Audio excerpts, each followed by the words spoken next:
Hello, ladies and gentlemen. Your favorite radio show host is once again returning with tonight a more unique game, that being Ultimate Admiral Dreadnaughts, which has officially ceased development during the stream. That may be a minor shock to some, that I'm playing a discontinued game, but it's a good game, you gotta trust me, chat.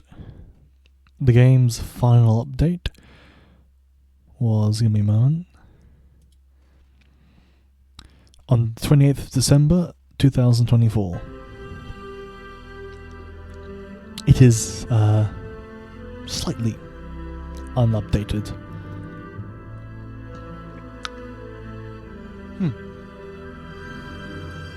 Noted. Okay, aside from that, welcome in. As always, let's have some good news and bad news. Tonight's starting good news is, I had a fantastic day with my grandfather. He's quite old, so I visited him in his home, and we watched together Clint Eastwood's The Outlaw Josie Robbins. Fuck, I just watched it like an hour ago.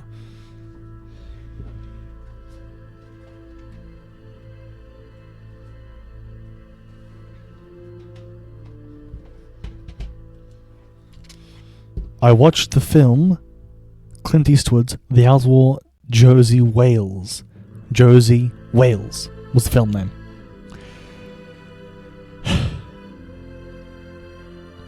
I can't get his last name right. I watched the film, what was it? 6 hours ago. No, not 6, maybe 8 hours ago. Fantastic film, would absolutely recommend giving it a watch. Great time. I'll post later. Aside from that,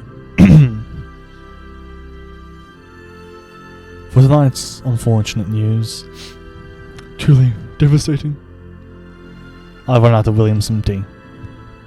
Fortunately, I have a lot more other teas, but my premium tea has officially run out, and we're now relying on backup. Devastating, I know. A truly cruel and unjust fate. With that being said, I'm going to now show you how this game works. We shall obviously be picking a random country. Unless someone in chat has a random country. No? No interest in a random country, are there?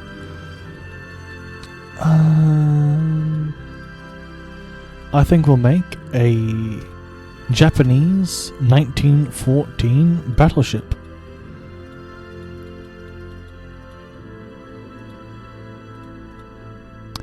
Allow me to demonstrate how the system works. Simply, hit I like close range engagements. Design ship. Now this is the meat and potatoes of the game. We'll be doing a very simple start of just a, how's it term? A quick battle before we start a proper campaign, unless anyone in chat would like us to make a actual proper run through bit. But anyway, here we have the meat. Guess who's back after hiking 50 kilometers of the Great Ocean Walk over the past 4 days? Welcome back, Liberty Prime. Now this here is where we begin working on the battleship. This is a Japanese battleship, or Dreadnought. Now, the first step of the game is picking your hull. Every country has unique hulls, some more unique than others, but they all come together to make a unified status. This is just naval design. I've never actually probably demonstrate this before. You have tonnage, cost, requirements over here, and ship details. It's a very complex game, I'm sorry. But it is a very fun game.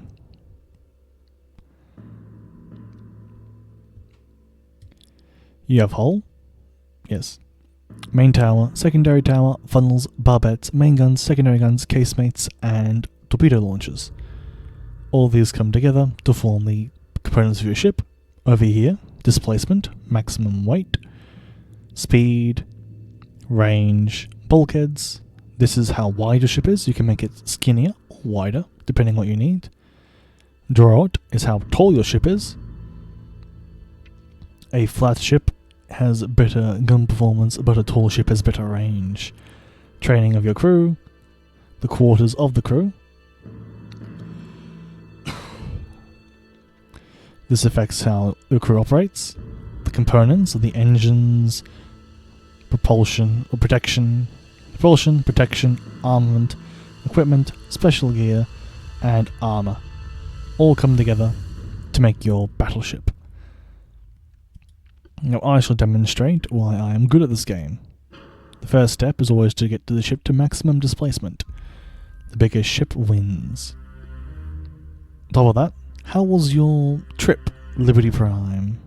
I assume you had a great time on your all expenses paid trip to the Great River, or was it the Great Ocean Walk?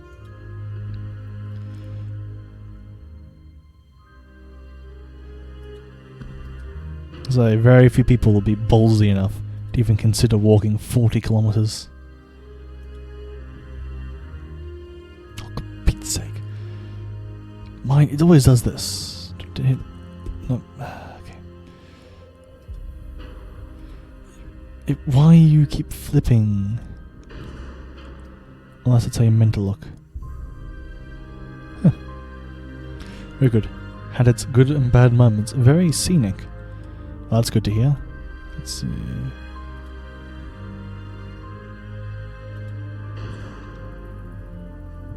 Get some funnels.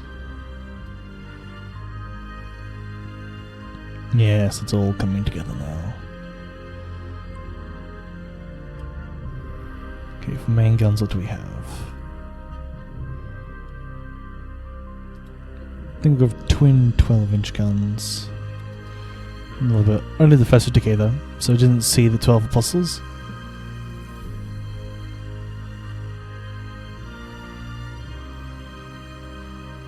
How do you do the first 50 kilometers of a 50-kilometer walk?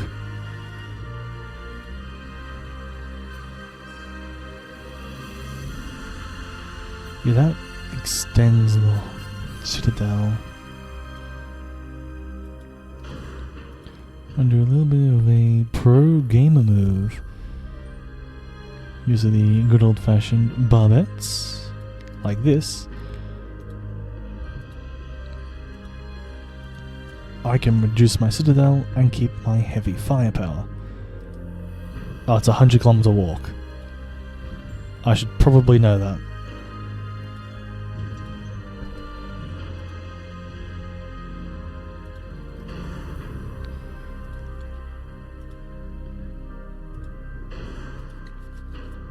I feel like a fake Australian.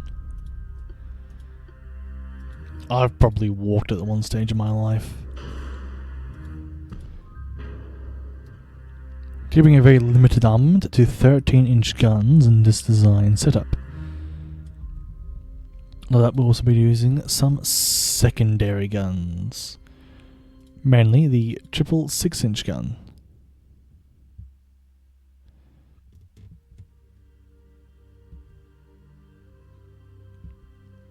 We won't be using the triple 6-inch gun. We'll instead be using the triple 5-inch gun.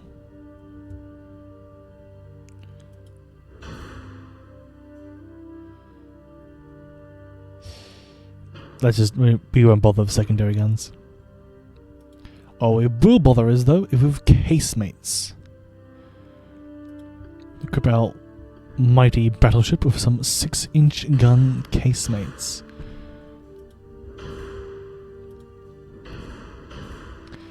Those who don't know, casemates were a very popular gun on pre or early Dreadnought designs. And mostly pre-Dreadnought, because they were institutionally flawed and were pretty shit all around. Their benefits were very limited.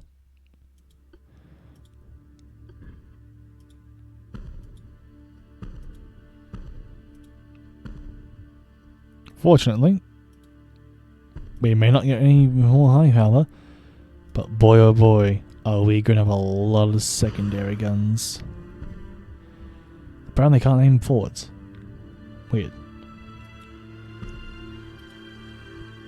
Could not tell you why. I'm only underwater still. Underwater torpedo launchers aren't that good. They have limited fire sectors, but they can have some uses. With that being said, here is the start of our Dreadnought. 35,000 of these 46,000 allocated tons, armed with a not small and quite impressive 13-inch gun main armament, firing 660 kilogram shells, an incredibly large 2-inch secondary armament and 6-inch secondary armament, designed to make her defended against any small ships. A more unique hull setup, not continuing the citadel even further back by reducing the main guns. That we must now give spacious quarters, which can serve poor sector of fire. It's you, isn't it? No? Ignore my error messages, the game doesn't get updates anymore. Obviously give it veteran crew, because only an idiot wouldn't do that. Now we get into now we've put everything on the ship, let's actually put the ship's insides together. Coal to oil. Oil-fired things are a lot better than other ones. All these little stats you see, they all have value. Now we're switching from turbines to geared turbines. You can see the basic requirements of the changes, what makes it better. As such, making this ship have a lot more engine efficiency. Also can't forget the auxiliary engine, a very important part of ship design. Shaft helps with engine. The rudder, doing an unbalanced rudder, like that found on the Titanic. A semi-balanced rudder, or balanced rudder. Balanced helps a lot. Steering, very important. Electro-hydro.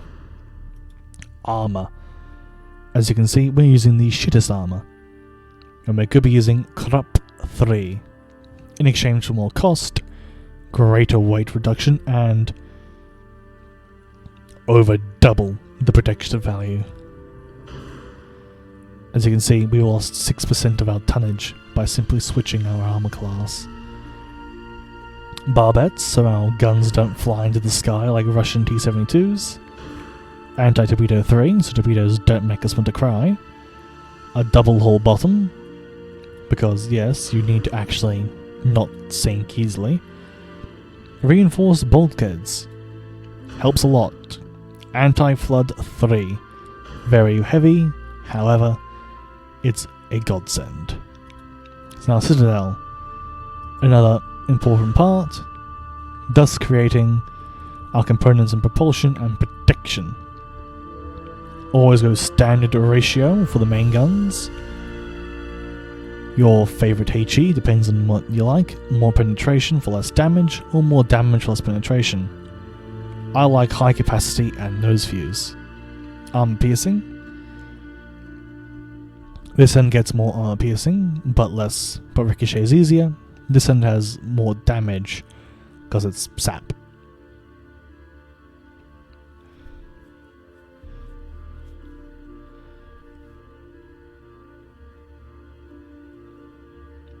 Yeah, it's pretty simple. Just pick your shell you like. These ones have significantly better penetration, but these ones have better damage. I'm going with semi-ballistic. Shell weight impacts a bunch of things, but I like heavy. How many shells you have? Do you carry less shells, but for safer ship, or normal shells, or more shells for extra ammo, but more likely to become a Russian T-72? Your tube powder. Cordite is very good for range and damage. Now, tube powder is a lot safer. I like going for a very safe shell.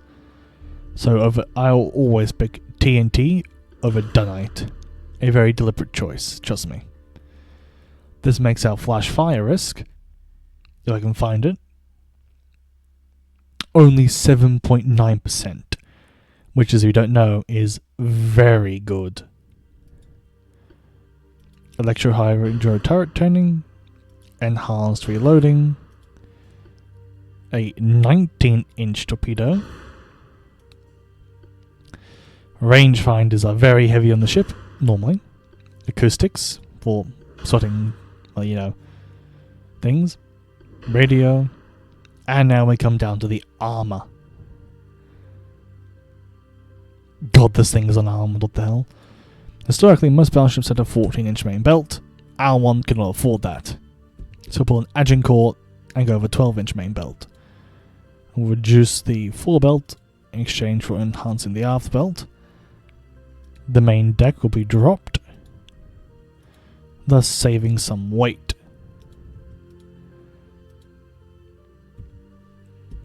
All these values are important because guns have penetration value, as in the bottom right. Top of that, you actually have to armor your guns. Shocking. But an unarmored gun can in fact doom a ship. Because if your guns can't shoot, how do you plan to survive? With that as well, we are currently 48 tons over the weight limit of our 46,000 ton ship. Never known. Now, a good way to reduce that 48 tons is probably to drop the inner belt, the internal armor, to 5 inches. Didn't work. Dropping the inner deck to 2 inches will fix that, thus creating a ship that has very good internal citadel armor for its time, moderate main belt armor, but she should be an alright ship. Her guns are standard 1337s, 13 inches wide, 37 inches long. I think that's the metrics. We have 6-inch secondaries to deal with anything well light cruiser to a destroyer or torpedo boat, and 2-inch guns to make anyone else leave.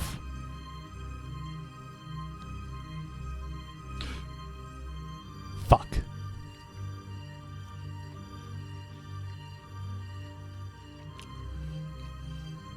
That being said, our glorious battleship, the Cacciatore, is now ready for combat.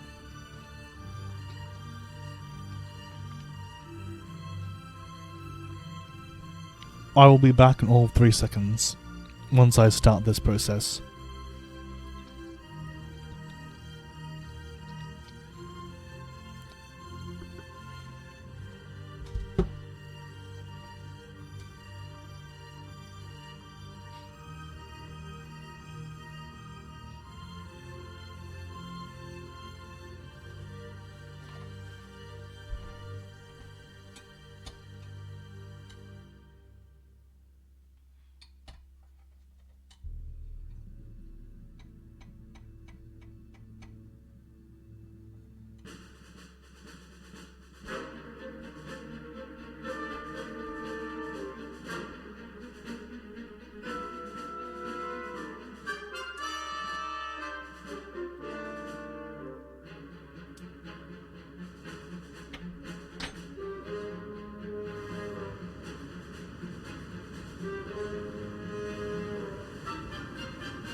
This is a fun part of the game as well. During loading screens, you actually get pieces of historical information, like Gallipoli, losing the Goliath Irresistible Majestic Ocean Triumph and the Bouvet and Massena at Gallipoli. Well, that being said, let's bully some Spaniards.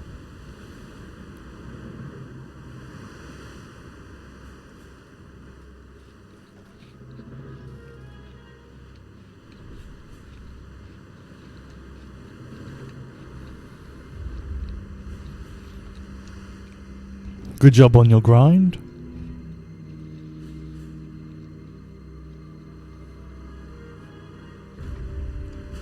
Now let me demonstrate the combat of this game. We've been spawned in the worst possible angle, sailing away from our enemy.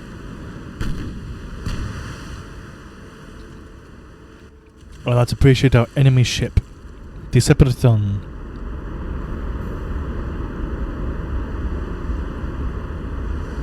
What a fucking mess. Look at this thing. What the fuck is this design? I think the Spaniards have had a bit too many churros before making this ship.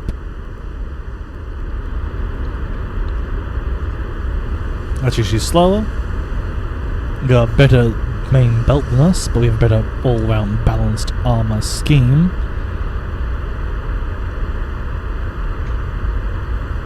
She has 13-inch guns as well, of a higher... They are a better 13-inch gun than what we have, which is bad. We have 8-inch secondaries, or... Yes. Yeah, single gun turrets are pretty cursed. We have 5.6-inch guns, 3.5s, 2.1s, and that's really it. Which is very forward heavy on our armament. Now we're a very balanced ship, meaning we have to pull a more sneaky maneuver.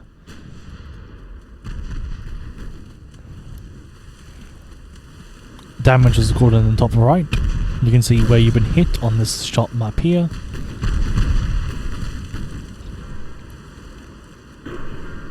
Our guns probably reload faster at 30 per sec. Her guns reload at 42 seconds. We are a better ship overall, I think.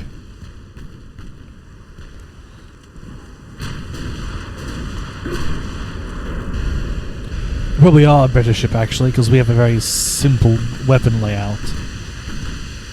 Unlike our contemporary Spaniard, we have a very balanced lineup of 3 main gun calibers, thus reducing the need for mixed ammo.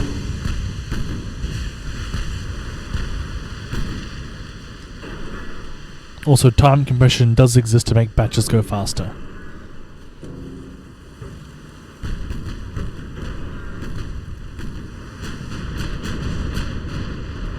You can see from the enemy's perspective, incoming volleys.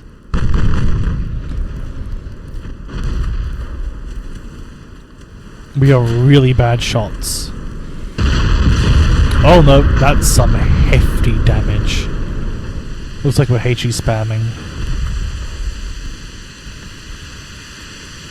As you can see, the Spanish ship is having a very bad day.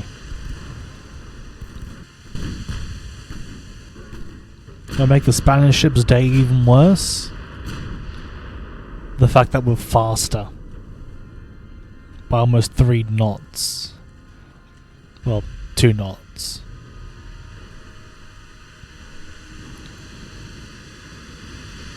Also, since it's positioned itself in a railroad retreat... Oh, the single turrets can shoot backwards. They are quite cursed. Well, they can shoot backwards apparently. As you can see, points of damage. For less shots, we've done significantly more damage, and apparently killed 239 enemy crew. Go team. Oh, not flash fire. No.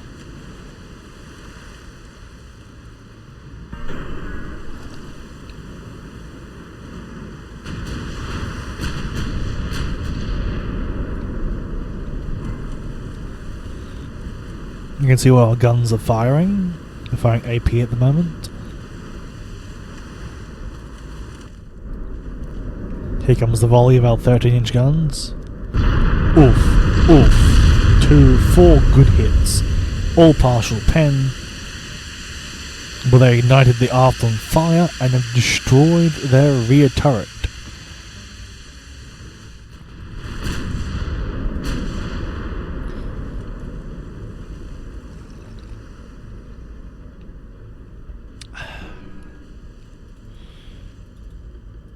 The poor Spaniard is running for his life. Oof, oof, oof. Heavy damage to their rear.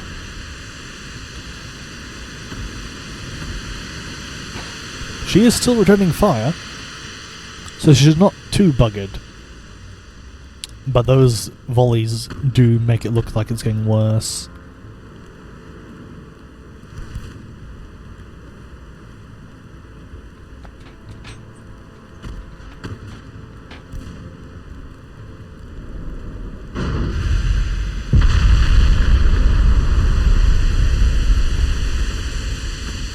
It's obvious their plan is to try to outmaneuver us by getting further away. What they probably should have tried to do is leverage all their guns. Because at this angle, we have more forward firepower than they have rear firepower, thanks to our balanced ship design. Also, the game does run smoother than this. It's just because I'm streaming.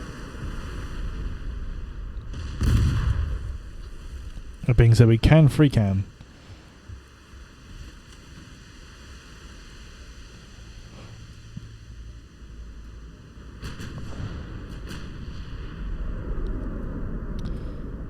As you can see, we can see the accurate range of our guns. As you can see, our dear enemy has outmaneuvered our 6 inches, but as we are a faster ship, we can keep the hunt going.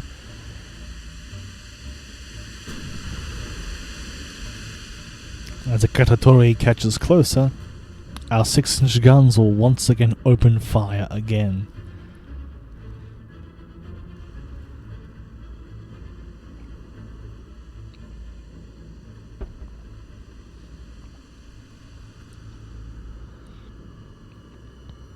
Boom, boom, 2 more hits.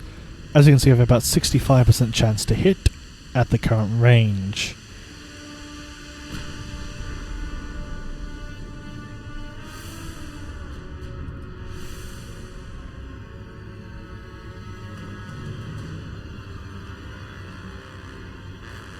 And here's the time compression at work. As you can see, it speeds everything up. So our poor Spanish boy is actively running for his life, while we are getting into range again. And just like that, our 6-inch guns will start to open up again. He's in range. We're now opening fire with 6-inch guns.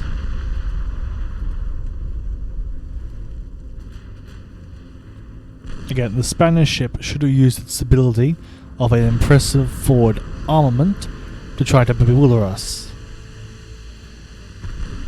It did not make a good choice today.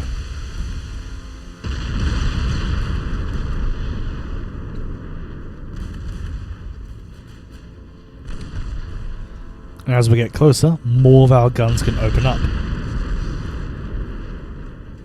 As you can see, the poor Spaniard is having a really bad day.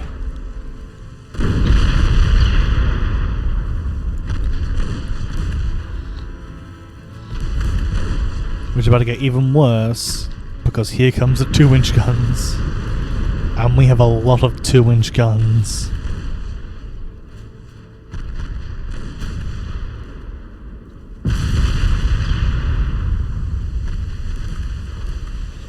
And he's turning. And here comes the 2-inch gunfire. As in, I can both see though, he is better in close engagements due to secondary guns. However, we're better with the main gun armament.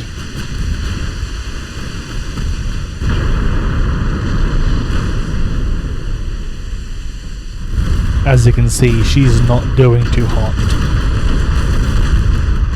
Her forward guns are intact, but her entire aft is on fire.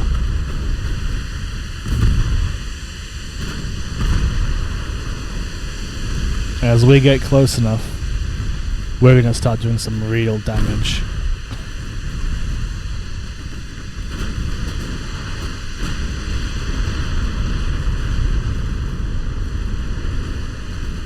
Let's see if our torpedoes launch. Because again, underwater torpedoes are very finicky. We've been hit, penetration, flooding, and there you go.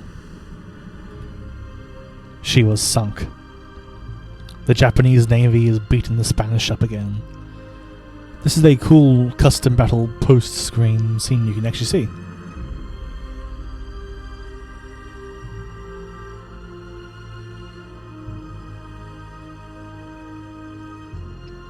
And the Catatori was only lightly damaged, and the Separaton was sunk. You can see the final moments of both ships, and how they looked before they sunk, or the battle ended. You can see how much floodings they received, damage dealt, received, tonnage, fire, remaining crew, losses, main gun accuracy, secondary gun accuracy, torpedo accuracy, ammo, main gun status, secondary gun status, torpedo status, engine status, and fuel.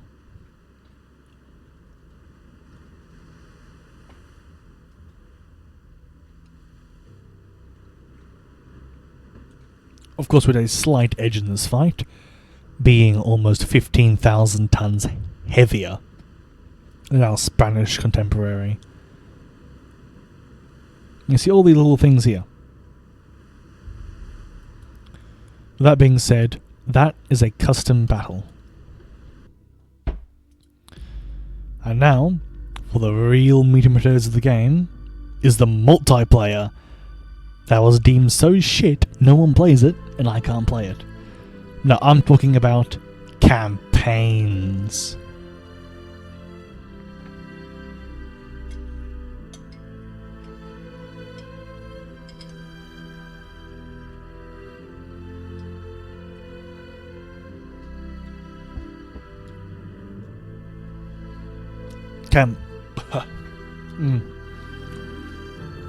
Campaigns are the real meat and potatoes of the game,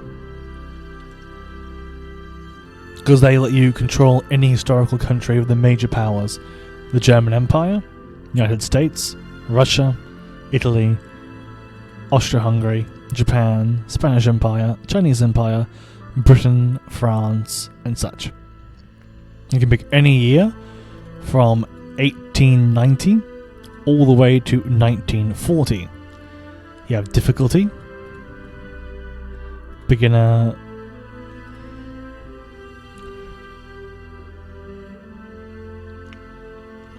it's simple as beginner gives you advantage, normal is standard, AI gets buffs, AI gets even more buffs. AI design usage.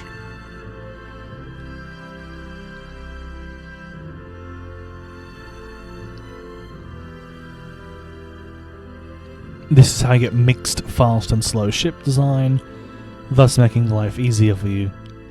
Historical opponents is basically AI will be as historical as possible. Your fleet, you can either auto-generate it or create your own. And shared designs.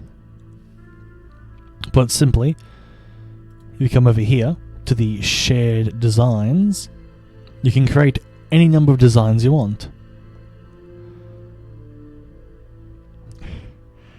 I don't think they can use the proper flag, but shared designs, as I will show here,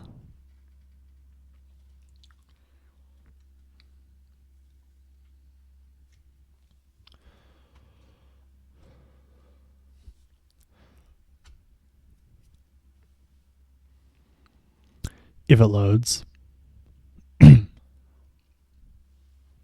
Here we go. Let me go to a place I know I have a ship.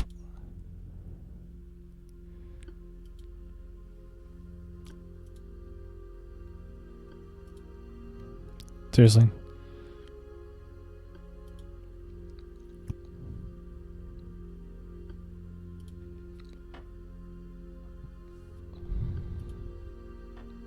Any moment now.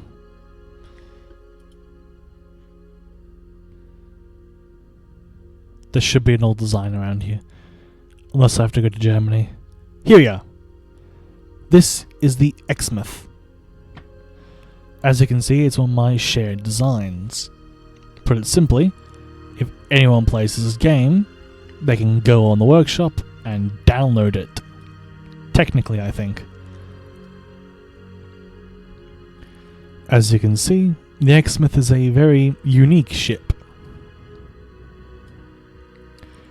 You can tell she's unique because she has 1, 2, 3, 4, 5, 6, 7 primary batteries. A very tight command center.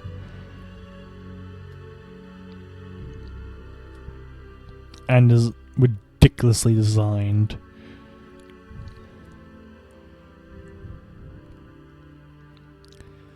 She is armed with a lot of 12-inch guns.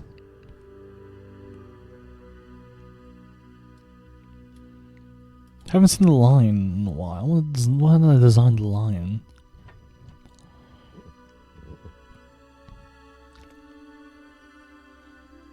Oh, this is the Lion. Oh, this is just a normal battleship. There's nothing unique or cool here. It's just a battleship of what? 16-inch guns? It's nothing special. The Lion is pretty basic.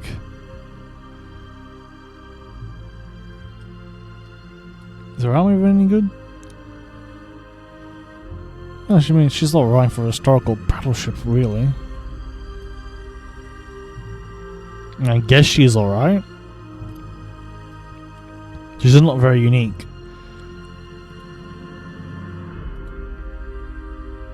Oh, yeah, okay. But yeah.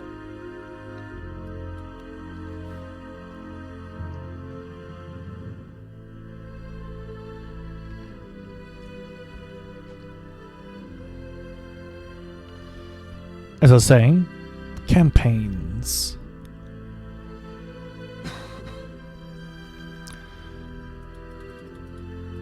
You know, from any time period you wish.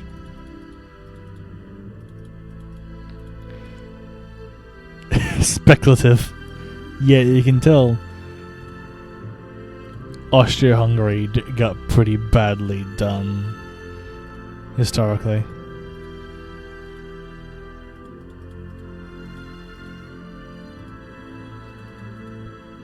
You can play as China.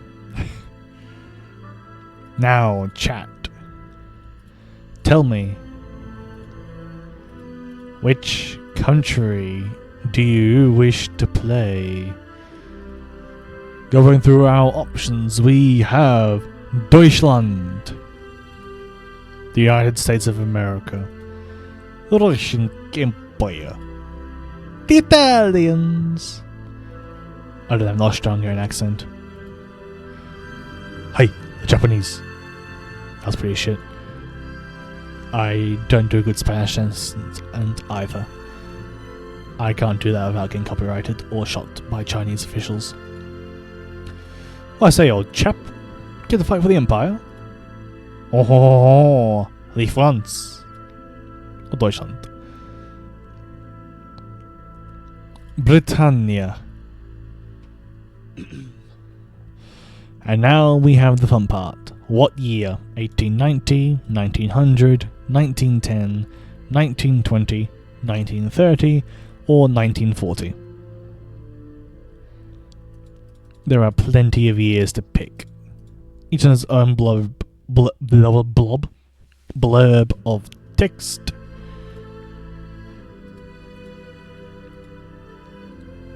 Giving you some historical background during the thing. I appreciate that you want 1940, but it does come with a few drawbacks. I'm saying to keep it fun, we shall go with 1900. This is going to be a very tough time.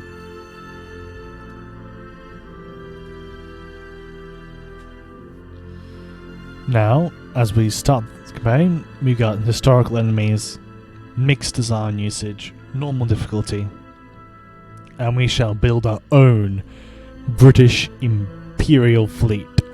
Begin.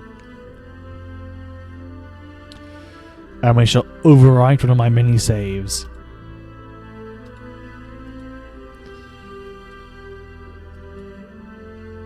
That Spain run meant nothing to me. I have no idea what's in it.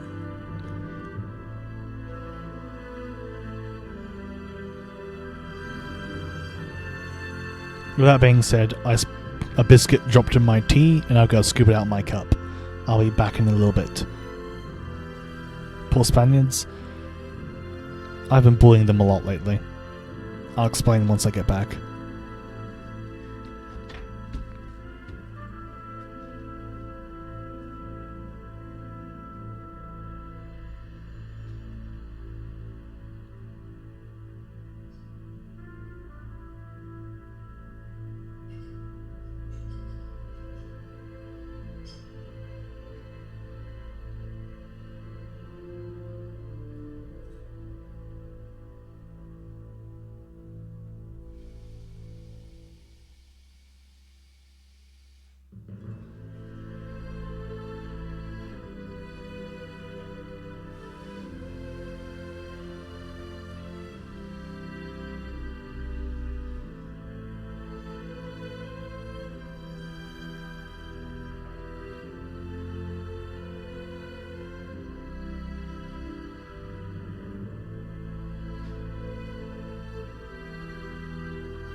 With that being said, the reason why I'm hating on the Spanish so much is because the Spanish and I played a Spanish campaign the other day, the 1890-1893 Spain run. You saw my campaign list, and I got fucked over by auto-resolve. I am still mad about it. Anyway, Britain. We have a rather small colonial empire that I have to garrison. You lucky me. Is New Zealand even on this map, actually? Oh, it is on the map. Damn it. But yeah. This is the most daunting part of a create your own fleet. You have to make it actually worthwhile and work.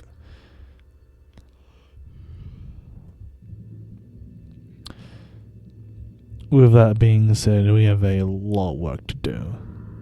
Starting off with our budgetary finances. First thing you always do, see that amount of max shipyard side? Bullshit. Crank that up at 8,000 tons. Nobody expects a Spanish Inquisition? Spanish suck. Transport fund? Double it. This provides a long-term economic benefit and is a great help to the country.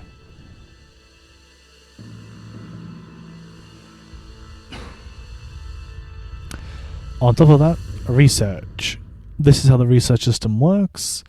You have months. You can assign priority teams to get the job done faster. However, everything else takes longer.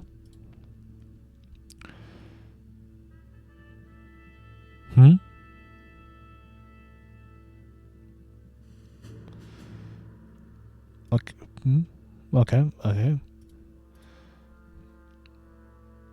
This is how you get more tonnage displacement, better engines, boilers, hull construction, strengthening, armor quality, forging, gun layout. It's pretty basic. Warfare tactics to make your ships better.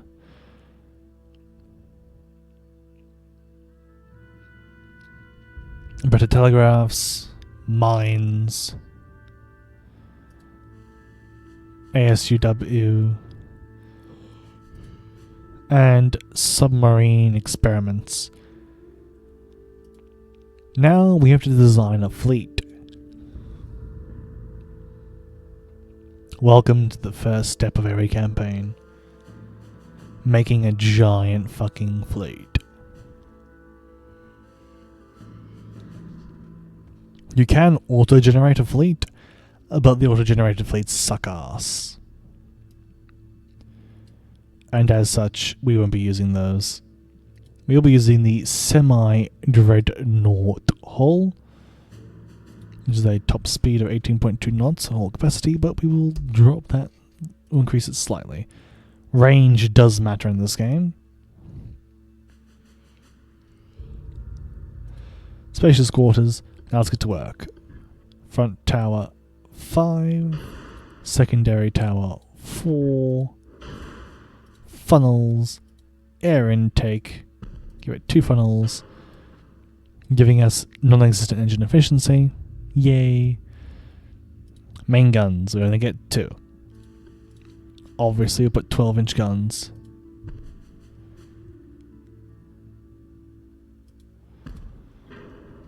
Make a bigger battleship fleet because we need to compensate for the size of the British Isles.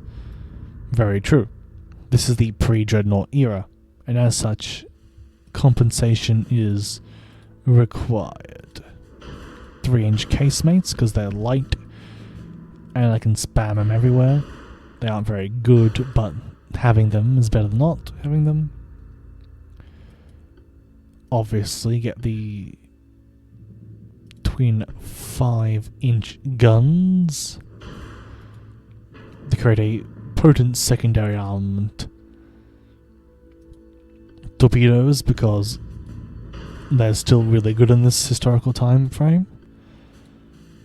Looking at what we have,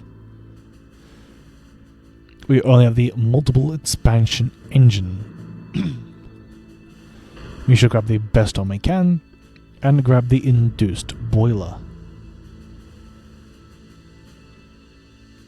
to make our funnels actually useful, because holy shit, having a funnel is nice. Semi-balanced rudder, steam to hydraulic steering, Krupp 1 armor, barbette 2, anti-torp 1, double hull bottom, reinforce the bulkheads, give us some anti-flood, and a citadel. Did I just see a placement of option for torpedo tube at the bow? That's cursed? No, it's not. This is completely historically accurate. Like that is just genuinely something that happened at this time period. There is no bit.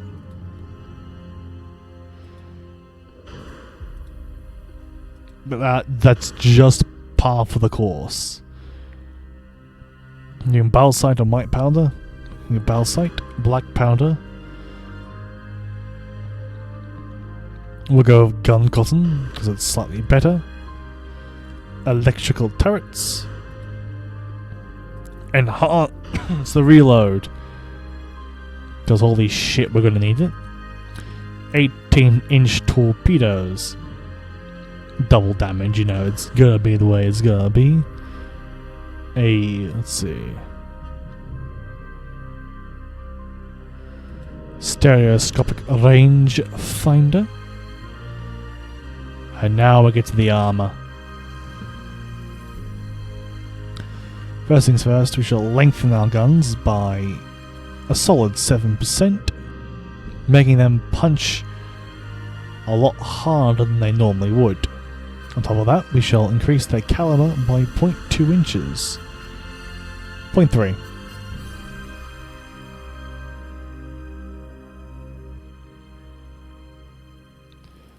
This makes our guns very potent.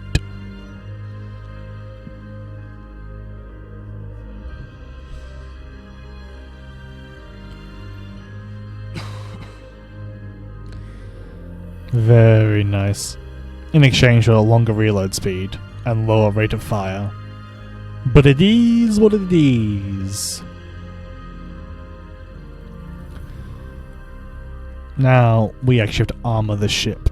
Obviously, we want 90 inches of steel. We only get 14.5, we'll go 14. A 14-inch main belt. So you see this section here? That's 14 inches thick. Good luck breaking through that. A 9-inch. Oh, looks like we can actually go heavier.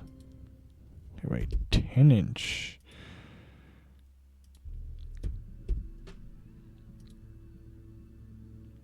That is a very thick hull. Like, genuinely punching through this hole would be difficult. Up the main deck slightly.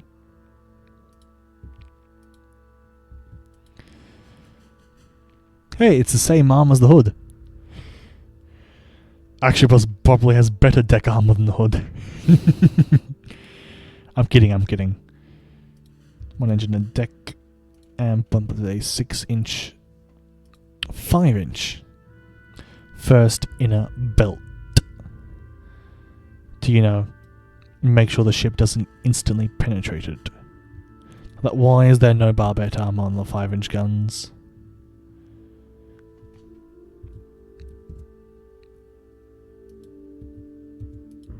Like, seriously, who armored this ship? You actually do need to armor your turrets. Shocking, I know, but if the main gun breaks, you're kinda fucked. I'll drop your thickness slightly. Do a shed some weight. Slightly lengthen up caliber. Nope, no caliber upping. Now this is a proper Hindustan battle. Does anybody want to change the name of this battleship?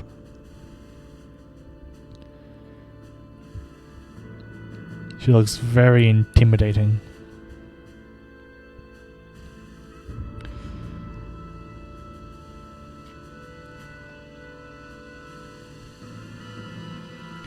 Any takers for naming this god-awful ship?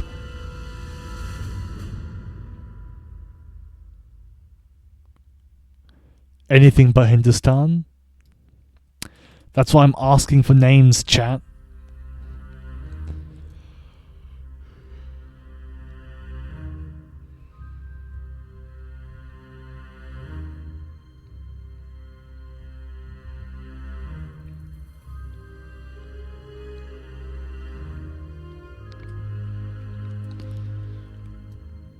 I mean, she's a beautiful ship, so we have to change her name.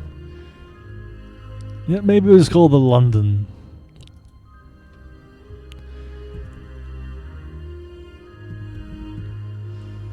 Yep, the London class battleship.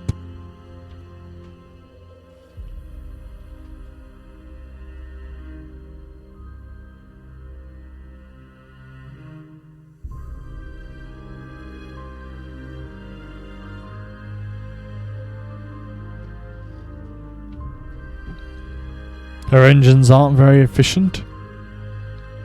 She is slightly faster than she's designed to be, at 0.3 knots faster. She packs really nice guns, I christen you the pride of the Royal Navy.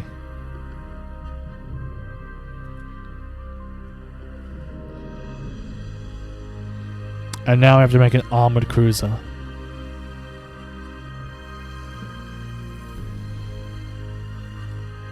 No fan of that hull. Or that hull.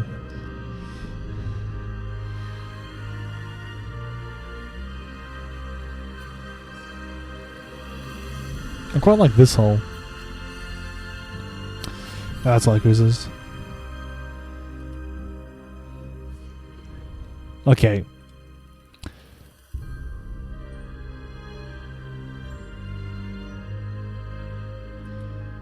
They're all the same speed. What's the best hull form and stability? This one, funnily enough. Armored Cruiser 3. We lose out 500 tons, but just not that bad.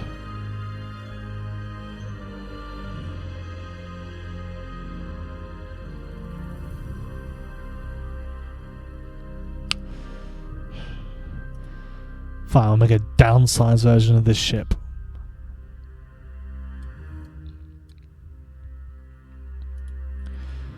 But my design philosophy is to add what you want. Damn.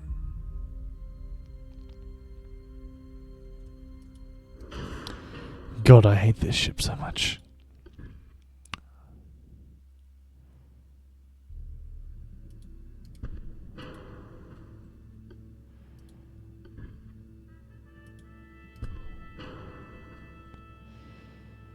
I don't get it. Okay, let's see. No name for barbettes, because we can't put them on the ship. I say I like it my heavy cruiser has 11-inch guns. I mean, the Germans can do it, so why can't I?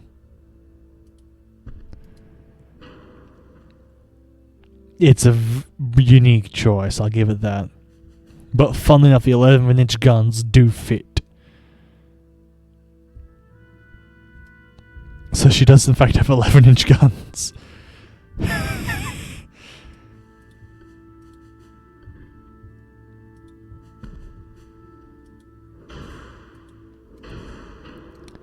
I'd hate to be the guy who has to explain to his captain that, yes, that heavy cruiser has guns that normally are mounted on battleships. Private, do you see that battleship over there? Yes, sir. It's just me, or does it look like its gun appears to be on par with ours? Yes, sir. It seems to mount. Why, it seems to mount. By Jove! Oh, no. Mein Gott, it is 11-inch cannon. That is Russian. I tried to do Russian. Not Russian, I tried to become Deutsch. I need to work on my German accent.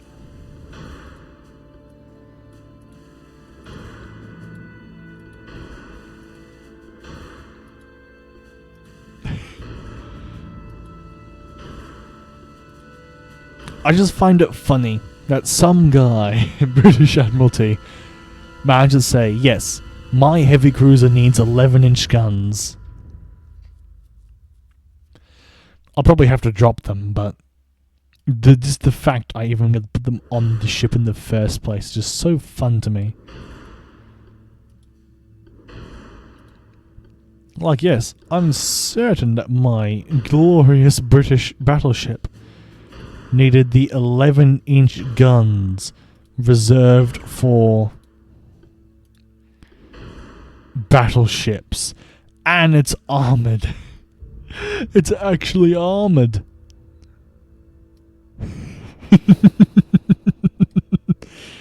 This heavy cruiser is just an early version of the Panzerschleifen.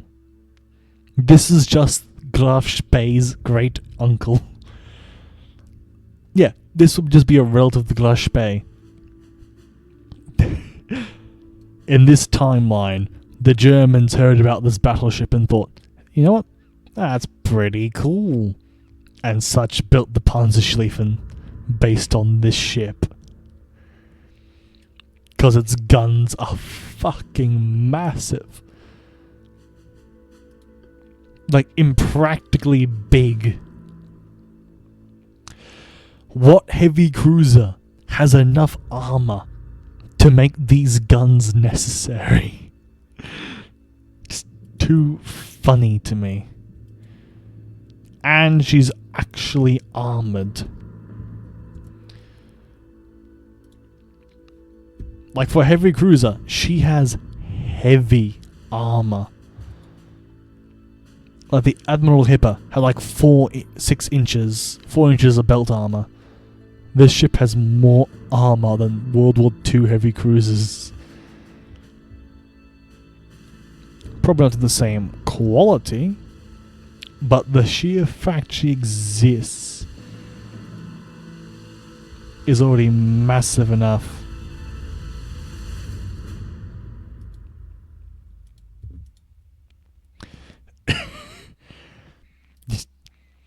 I love what you can get away with in this game. I can make them bigger. I can make it have bigger guns.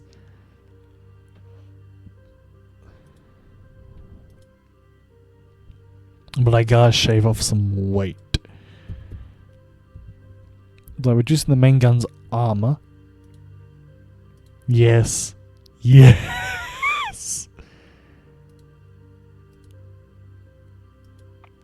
Yep. 11.2 inch guns on a heavy cruiser in 1900.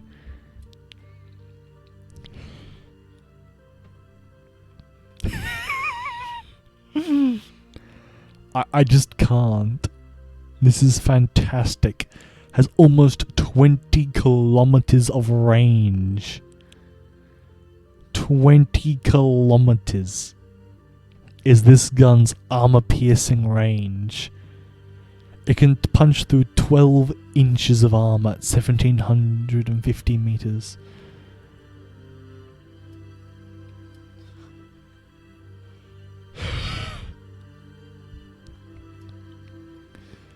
I would hate to hunt this ship down. And it's not even slow either. It's 21.5 knots fast.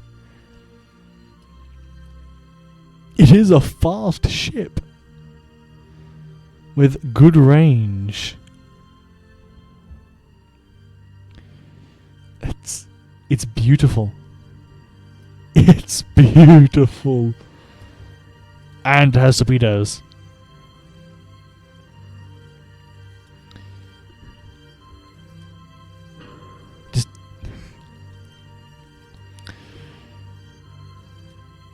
How would you respond to this ship? This is a pre-Dreadnought battleship pretending to be a heavy cruiser. That's what I'm calling this ship. This is just a battleship.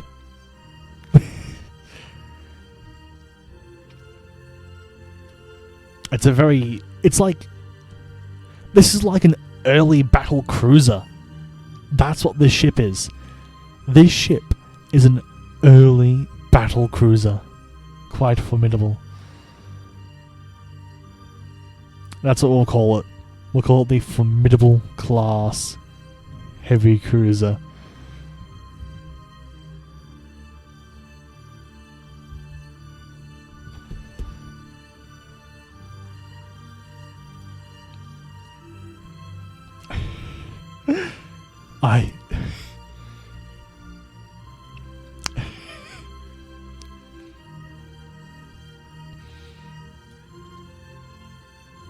I'm so happy to see this warship in action. It's beautiful. It's enough to make a grown man cry. Save the design.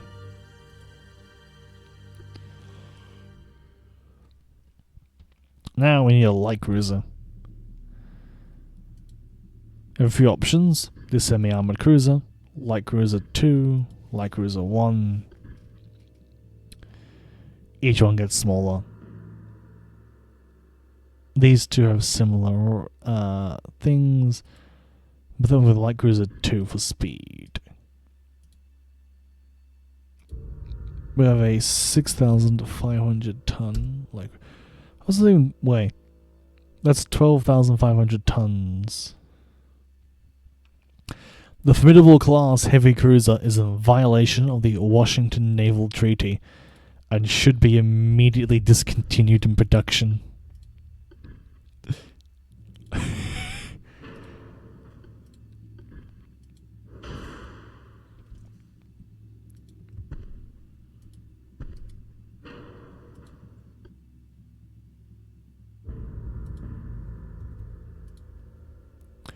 They don't need to know.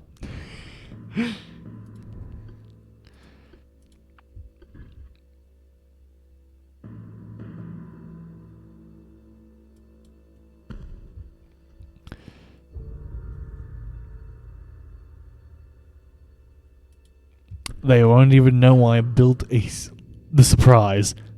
Perfect light cruiser name. Because you're going to be super fucking surprised when a light cruiser rocks up with 7-inch guns.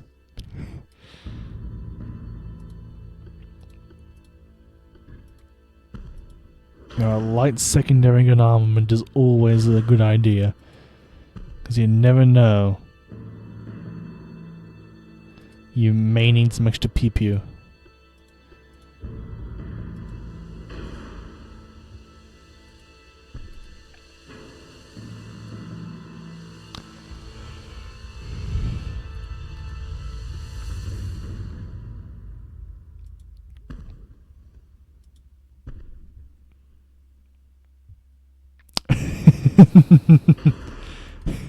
Yep, the formidable is just an ocean liner, guys. Trust me.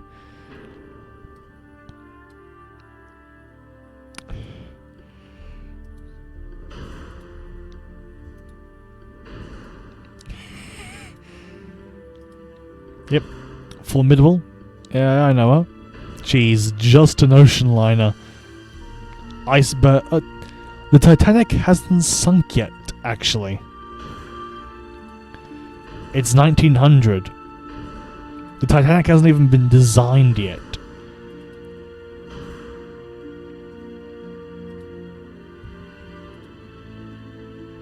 I really beefed up that. Took 23.5 to save tonnage. Yeah, HE spammer. We're thinking ahead of time. True. I mean, you never know.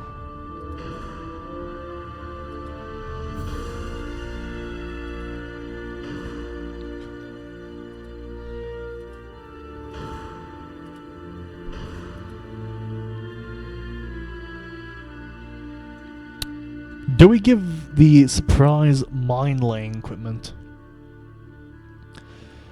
Like, what's our thoughts here? Do we give a light cruiser mines?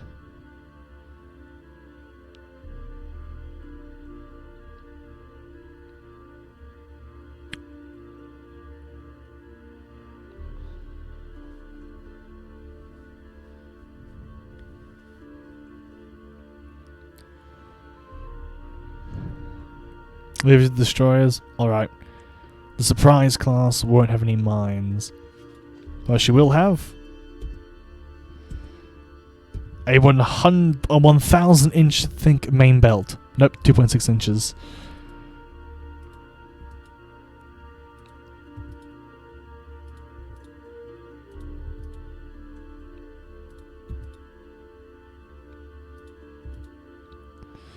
I'm telling you right now, you'd love to sail on board the Surprise, because she's fast, and she has 2.6 inches of full round belt armor.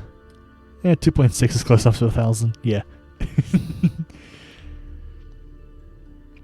just imagine that, you know. Like, yes, I do serve on a very protected ship. I serve on the Surprise. Well, the biggest surprise in surprises?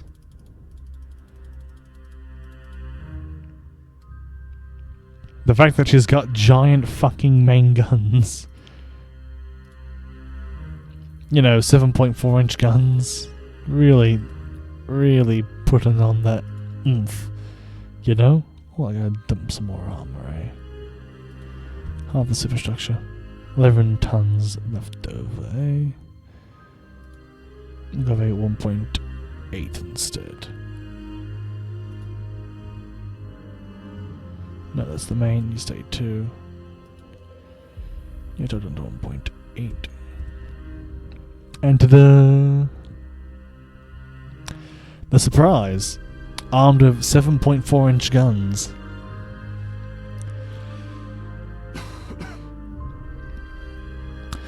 Does she even count as a light cruiser anymore?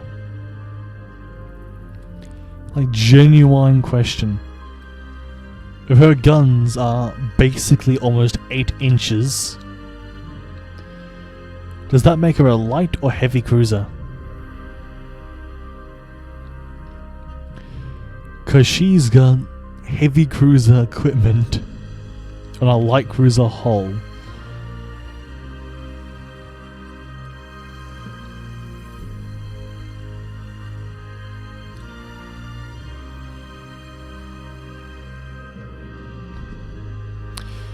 Like, what would you even do if you fought this cruiser? Then again, your greatest advantage against her is that her guns take ages to reload. Like a 6-inch gun takes 16 seconds.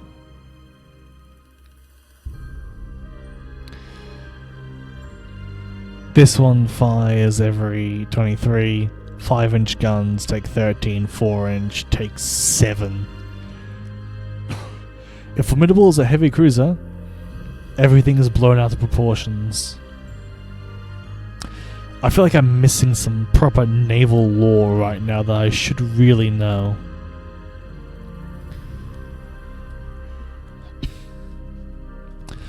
Then again, we are a ship posting of the most insane light cruiser ever designed.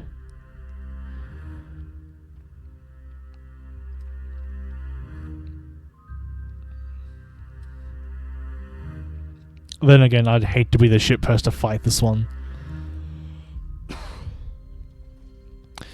Like, oh yes, my superior firepower. What superior firepower, motherfucker? This ship will kick your ass.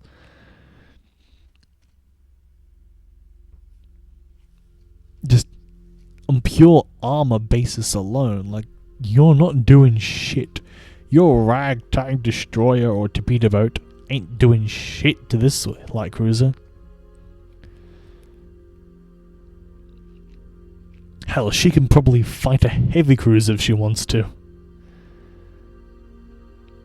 I mean, she is fast enough to outpace all our prior ships. In 17... this goes a whopping 18.5, 21.5, 23.5 knots. So she is fastest ship in the Royal Navy, currently. And she only has a 6.5 thousand ton displacement. And now, for the moment you've all been waiting for, the British destroyer fleet. Destroyer 1. There are torpedo boats, but they will be phased out eventually, and they aren't very good. So, let's get to work on making a destroyer. Put the tower up here, or we can put it down here.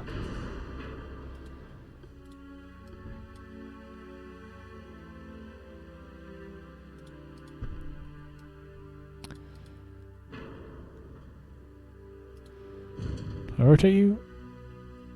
Do you rotate? No? Okay.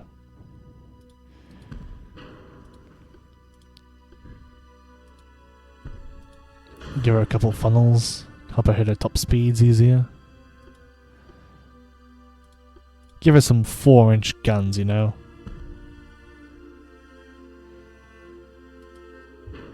Give her a 4-inch gun. Now, deck torpedo launchers.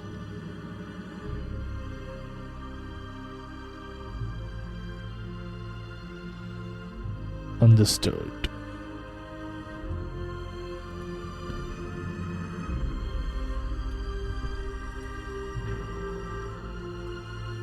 Yes, I do like torpedoes. Okay, I'm going about 800 tons, I'm guessing the maximum displacement. Or 850.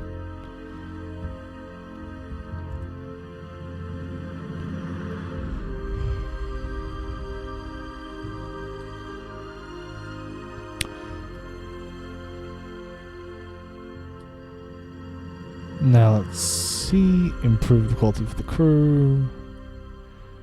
How fast can you go? 33.5 knots. We gotta capitalize on that, you know.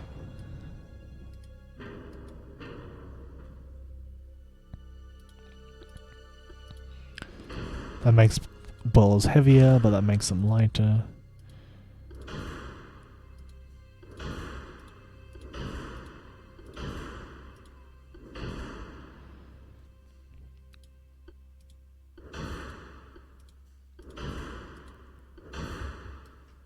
Okay, we gotta do some work on your way.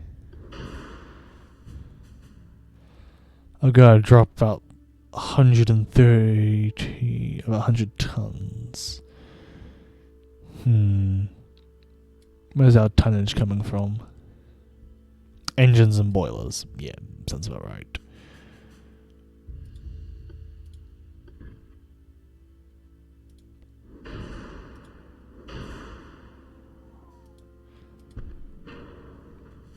Yeah, we've got to lose a lot of tonnage.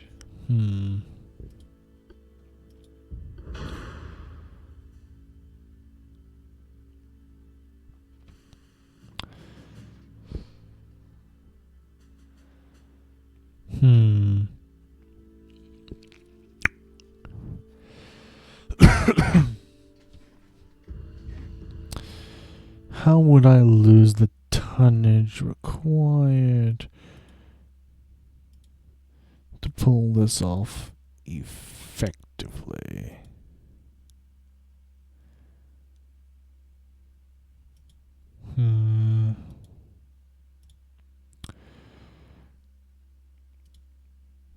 Again, you gotta realize that 850 tons, this is a very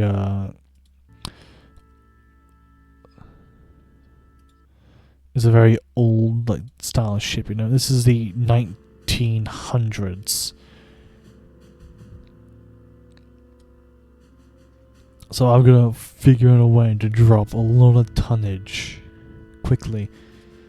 And the big offenders are the hull and the engines and boilers. Now, an easy way to fix that is to reduce her anti-flood.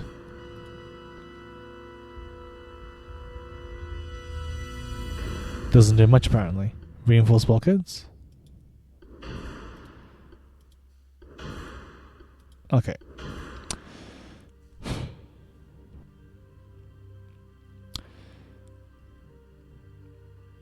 Let's clear the ship.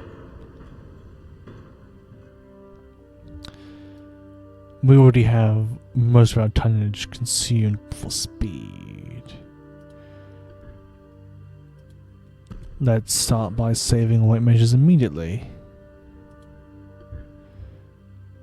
A worse ship, however,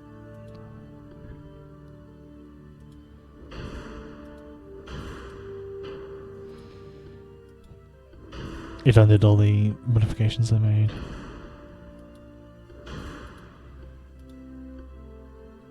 Yes.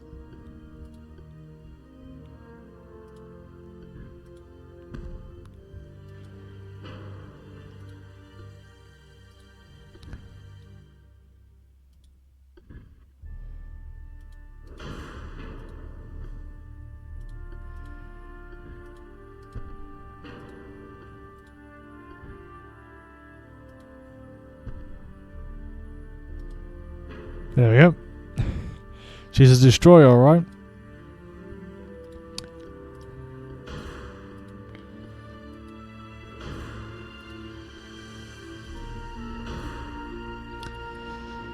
I'm having a similar problem again.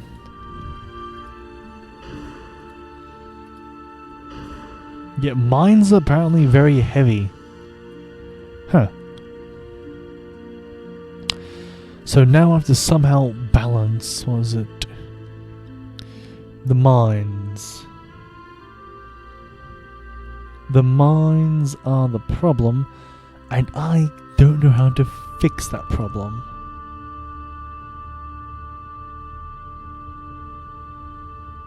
How do you reduce tonnage? 112 tons.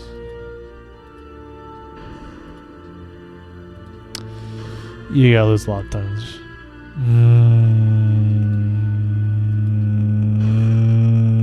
I've been forgetting the electrical turrets. Feck. Did I forget formidable? Oh, I forgot formidable.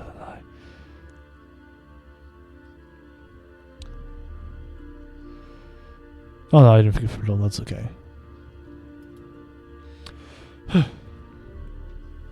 Okay. Now, again with these destroyers.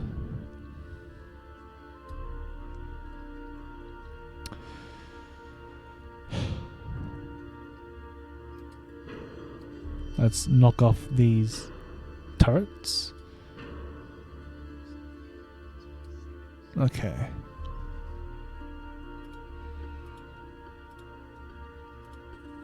Give her a 3-inch gun.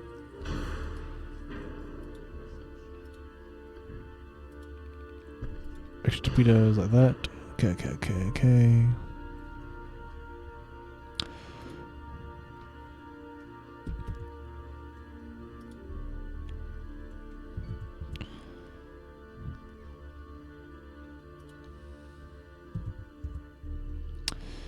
Okay, so the armor doesn't work.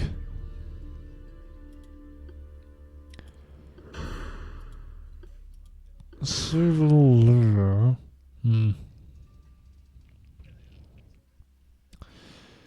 Okay. This is why I don't like designing small ships. Because they're very hard to design easily.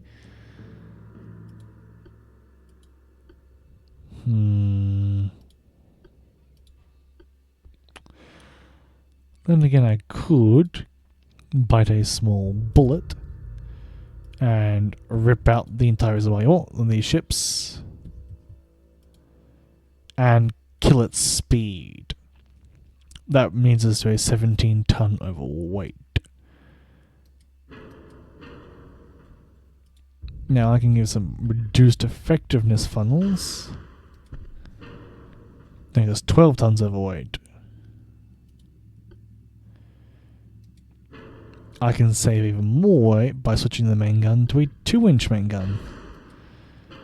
Now we're 7 tons too heavy.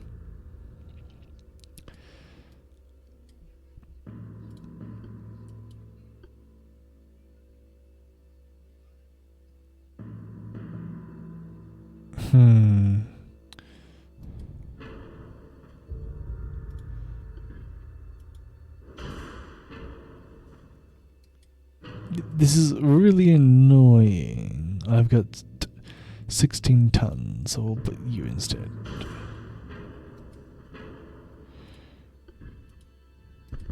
And there we go, chat. We've done it. We have made the most budget destroyer known to man. I would hate to be the sailor on this ship.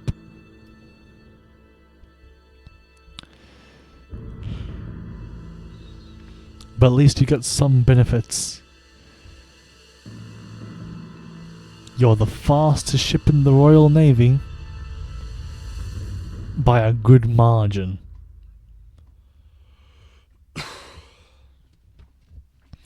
You're also one of the worst destroyers ever built, and serving on you in actual combat would be hell. But the Serene class destroyer has been finished. Godspeed to the poor bastard that stuck with a 2-inch gun. Some benefits. At least you get mines. You can lay in sweet mines.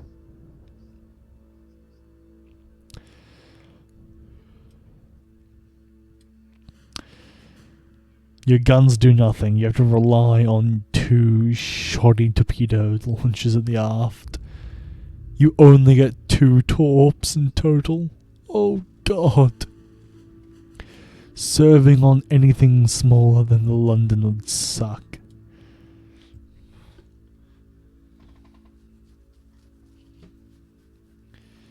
Well, how about London's guns again? That's built armor. There's a 1.1 no, come on. There's no way this is true.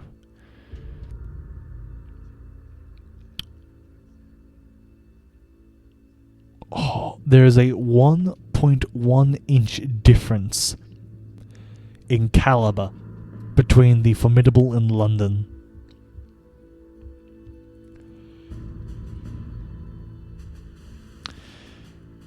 Oof.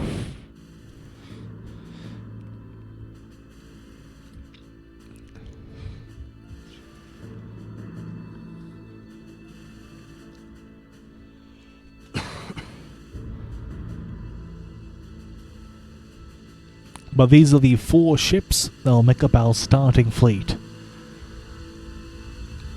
The London, Formidable, Surprise and Serene are the 4 classes in the Royal Navy. And now, we have a lot of work to do in fleet allocation. Because as you know, it's a big British Empire. And I've got to balance my influence in all of it.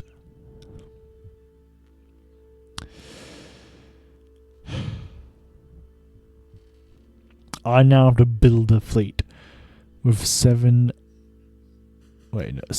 billion in funds. I now have to put a fleet across the globe.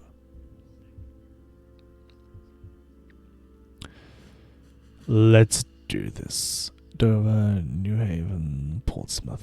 Portsmouth is massive. Holy shit. Plymouth. Yes, okay. How many London class? Holy shit.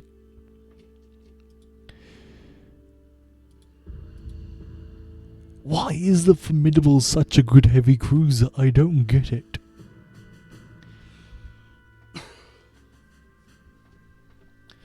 Like if I was serving in the Royal Navy, like if I was this took up and I had the Formidable class on my desk, I don't know what ship I'd want.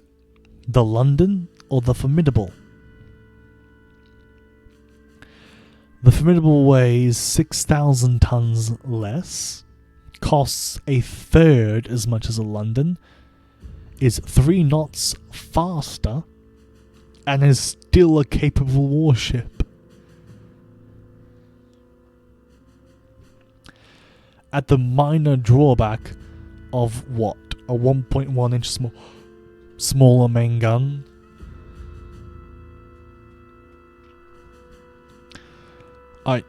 I really don't know what to say about these ships.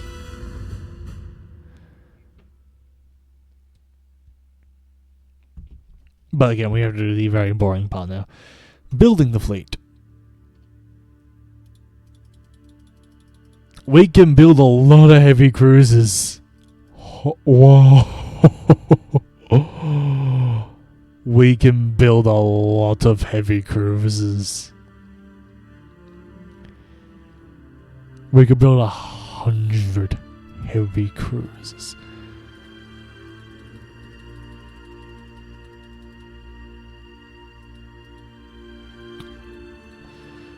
Or 73 battleships.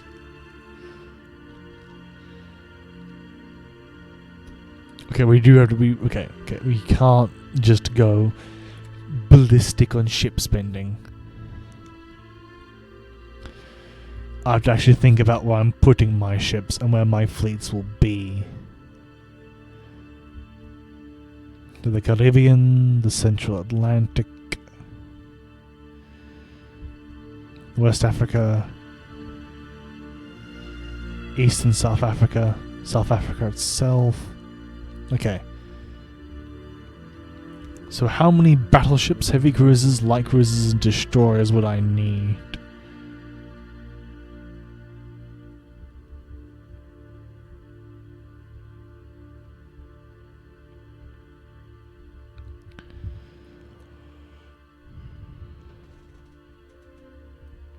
Okay.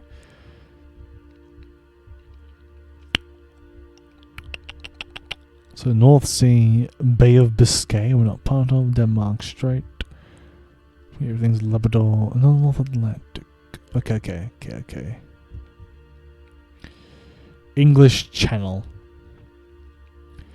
So here's the plan.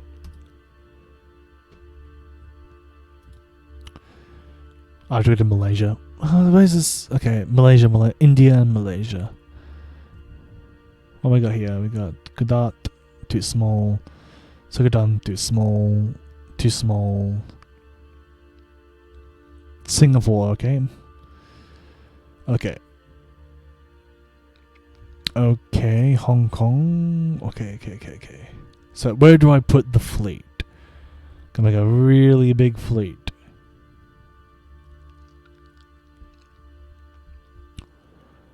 Okay. So we're going to put a battleship in Hong Kong. Not Hong Kong, in Singapore. So Hong Kong is a big port, and so is Singapore. So that's 2 battleships already. Now India's going to need some battleships as well. Bombardee and Madras will see battleships. We have to fight over the Persian Gulf. Great. Don't worry about the Red Sea. We don't. Port Sudan doesn't count. West India. We're going to need a few battleships. Okay. So I'm put 4 battleships in Portsmouth, 4 in Lombardy, put 1 in Hong Kong, 1 in Singapore. Just build 18 battleships, not issue them out like this. So the London to the Magnificent. I will put those in southern England in Plymouth as the Plymouth fleet. These battleships will instead go... Where am I putting this again? Sunderland, yep. Oh, Rosnith. Rosnith it is, congratulations. The Hercules to the Monarch will go to Rosnith in Scotland. Meanwhile, Belfast and Ireland. Irish Sea and Pacific Ireland. I'll put 2 battleships, the King George V and the Malaya.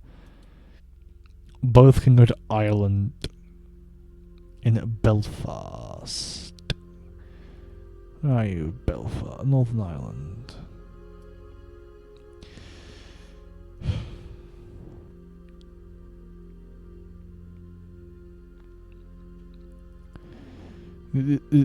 Jesus Christ.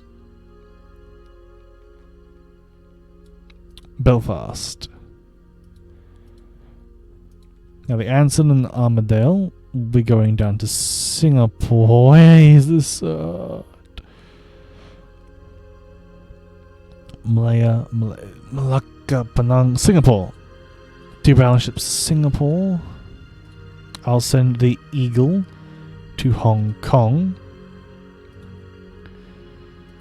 The Andreas shall be sent to India. This is the fun part of the game where you are a global spanning empire. Madras and Bombay will be the 2 ports to receive a battleship. Wrong button. Andreas will go to Madras. Madras. There's no search tool, you have to scroll through every bloody time. If you see Madras, type.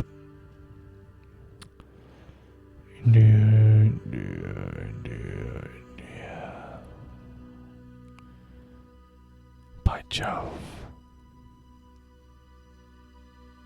Madras. And Bombay.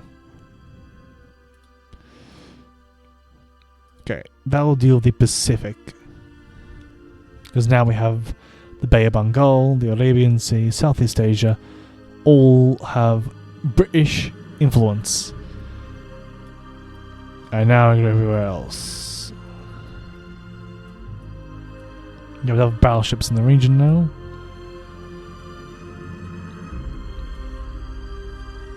Gibraltar and Cyprus will both receive a battleship.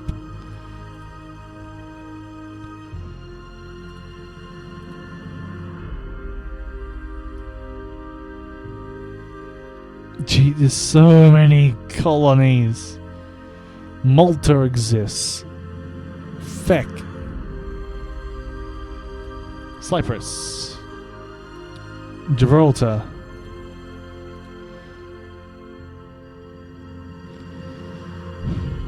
Malta. Why is the British Empire so big?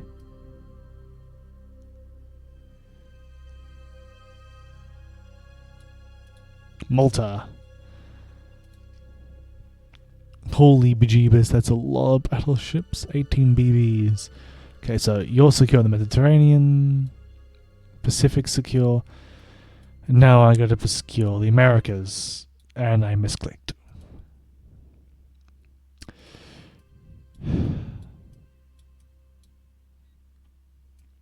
Okay. The Caribbean. Can the Caribbean even fit a battleship? It can in Jamaica. Or Georgetown.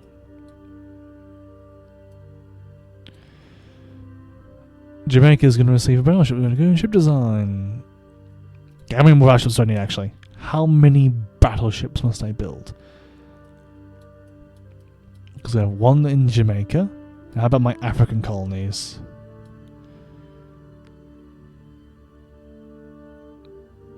Lagos will be the African colony that will receive it. Cape Town and Lagos will receive a battleship plus Jamaica, so that's 3. And I have to pull one over here too. Can I even put one over here? Oh dear, my battleships are too big.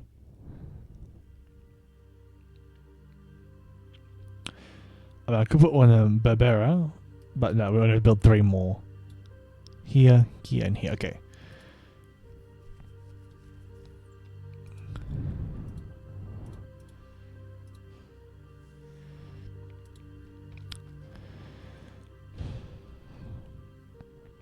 Jamaica.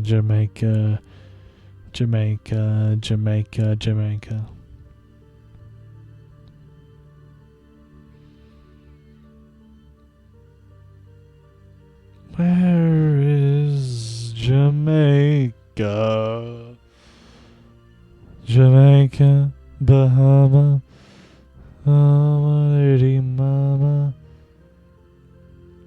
There you are, Jamaica, Kingston Port.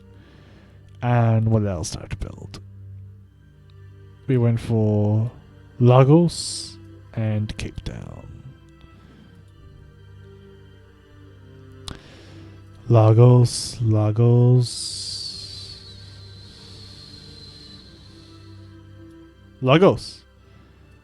And Cape Town.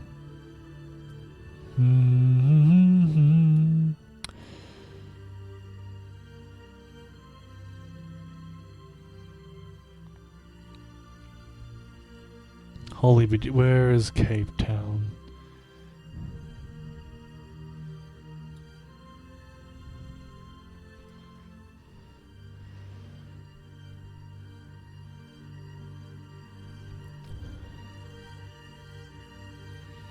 If anyone in chat sees Cape Town, I'd be greatly appreciated if you could point it out.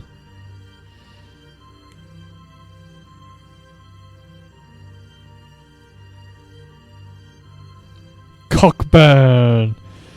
Cape Town, there you are. And at long last, our brand new 21 battleship fleet strong has been ordered. Germany only has 5. We have way too many battleships. Holy shit, have we built a battleship fleet? All these other countries, look at them and their fleets. Only having 5 battleships, 6 battleships. We have 21, holy shit. What are we gonna do with 21 battleships? Okay, now we have to go to the heavy cruisers. Okay.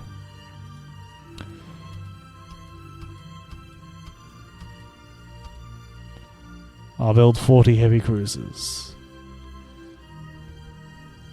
And now to throw them around everywhere. Grab 4. Sunderland. It's Plymouth. No! Plymouth, Rosyth, and Belfast. Oh, I put them in the wrong bloody port.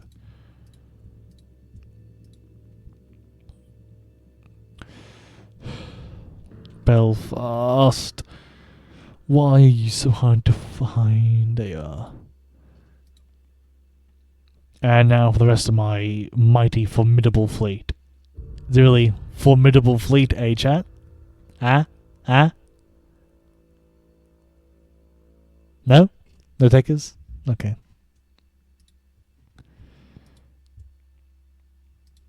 Actually, I should put some fleets around now. I'm going to Singapore.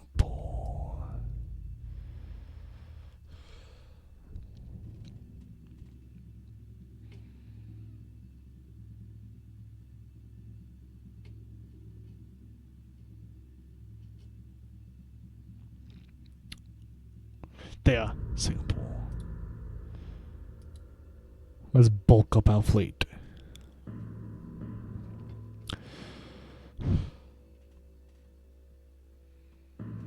There's so many formidables.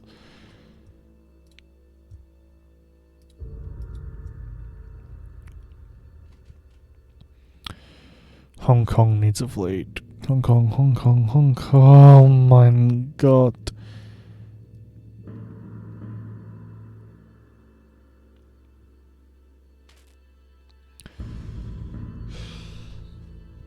I'm sorry, guys. I'm trying to make it interesting, but there is so much work to start a campaign. Okay, that's it. You know what? Feck it. All those ships can spawn wherever the fuck they want. I want this entire fleet to spawn random. On top of that, we have to actually build some light cruisers now.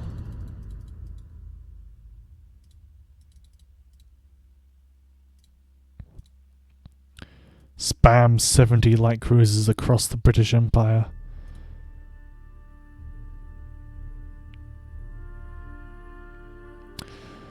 And finally,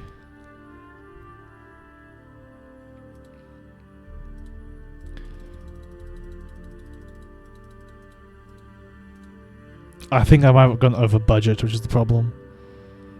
Good news is I can always scrap the fleet. That being said, let's start the campaign. And we're still making a positive with 231 ships.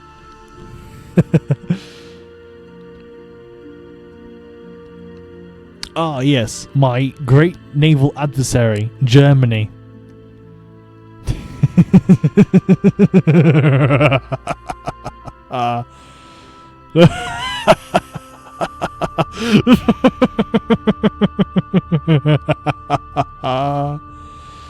Oh, this is brilliant. No. Ooh, the Japanese guy actually have a big fleet. There are some big fleets. But no one compares to the Royal Navy. 1.4 million tons of ships across the oceans. Finances. Spike up the tech budget. And the crew budget.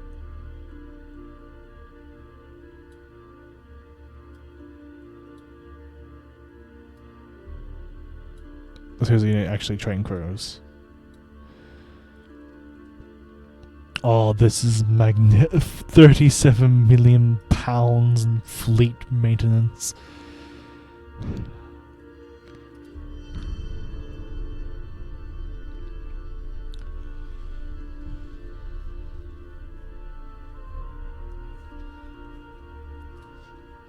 Ah, a bunch of tension as always.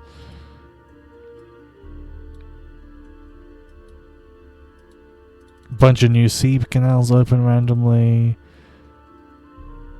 And we're invading Oman. Do I have any ships in the region? Let's see, I need 3,000 tons. Got 2 DDs there, nothing there. Yeah. I do have a fleet in the region. This is what we call the initial gameplay. With that being said, let's start befriending the French.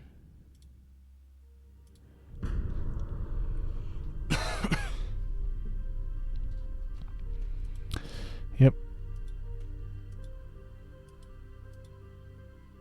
Hey, the French like me. We're invading Peru. We're now invading Peru. Okay, you have any ships in the region? I probably don't. Never mind, I've got 2 light cruisers in Stanley. The Falkland Fleet. Do I have anything actually up here? I do. I have a fleet big enough up in Champagne. And people say the British Empire doesn't expand.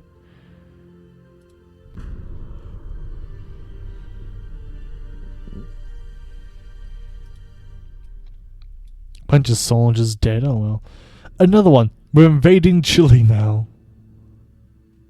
Ooh, the French didn't like that. So we need 16,000 tons. Yeah, I've got plenty of ships in the region. Don't worry, Chile. I promise you're gonna really like tea and crumpets.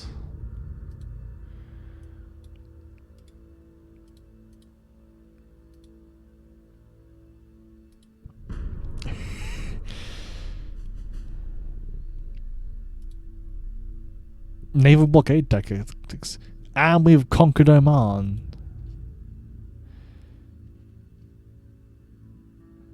We're invading the Ottoman Empire.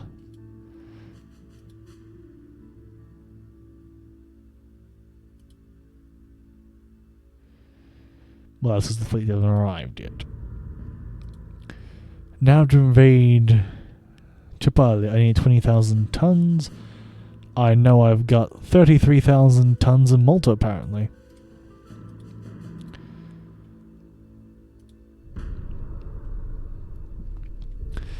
The British Empire grows.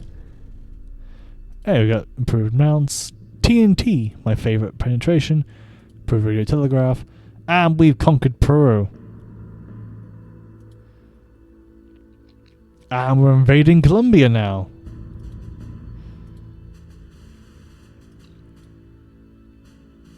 Moved a fleet to Colombia.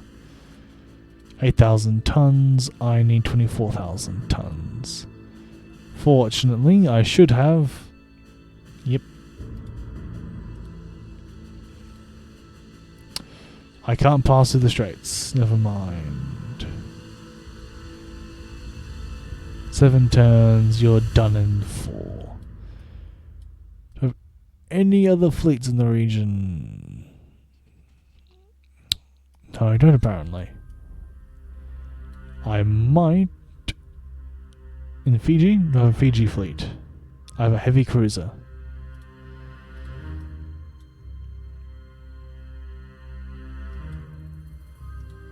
You would arrive in 4 turns.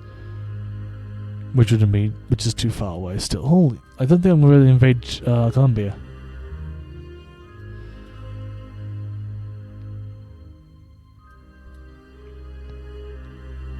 I got nothing down there, okay.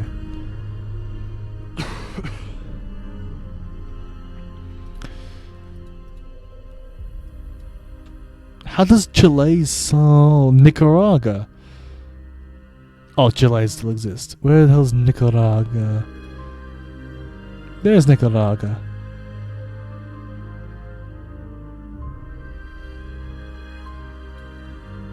I mean, you're not making it, so get your ass over there. You need 16,000 tons. I'm about to give you 31,000 tons. And for those who don't appreciate British conquest, you should really enjoy this playthrough, as is the British Empire that will stand triumphant against the world today.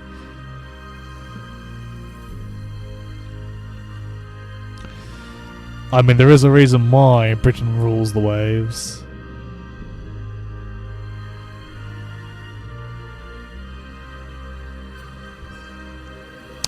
This is the part where I use the mixed, because this does take us a while. The AI starts using a bunch of, things. Starts building their new fleets.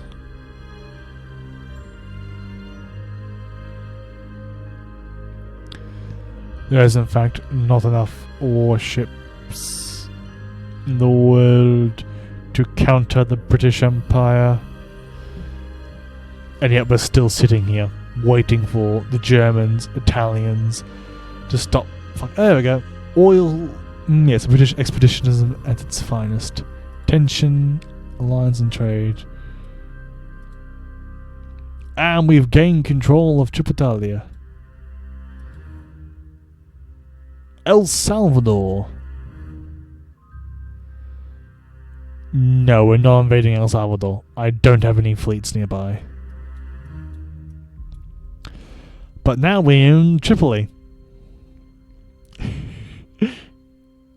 Yes, the British Empire will control all oceans. I gotta be aware of the world. Like, nobody in the entire world matches the British fleet.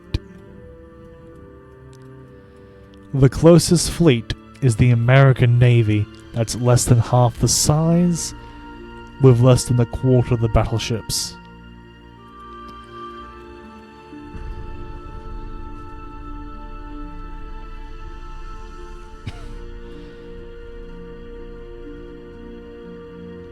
It's beautiful. As the days go by, the Royal Navy controls the globe.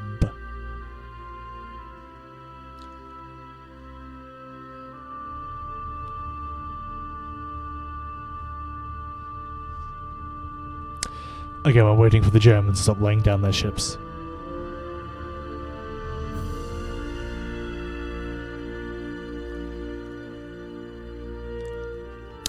This is the slow part of the game, waiting for the other guys to do something.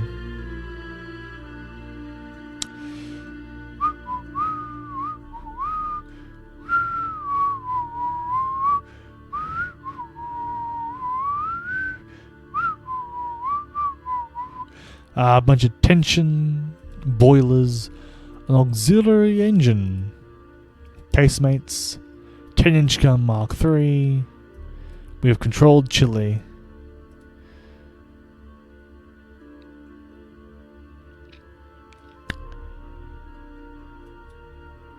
We are invading southern Egypt has the Suez Canal. 48,000. Get every single ship I have in the region on this job. 8,000 tons, move. What about you? 22,000 tons, get your ass moving. We are capturing the Suez Canal.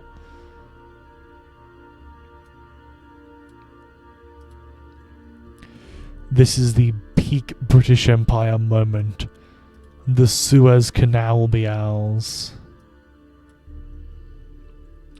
Our turns. We have 6 turns. Can I move the Bombay fleet? Will the Bombay fleet make it in time? They will make it in time, no problem.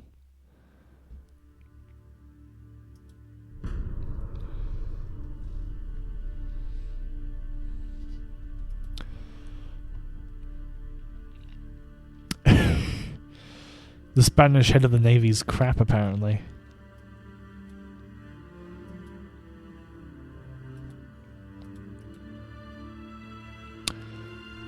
Why are we... What has the Ottoman Empire done to make it so deserving of our invasions? Do I have 45,000 tons sitting in the Mediterranean? 33... 39,000 tons right over here in Cyprus. Just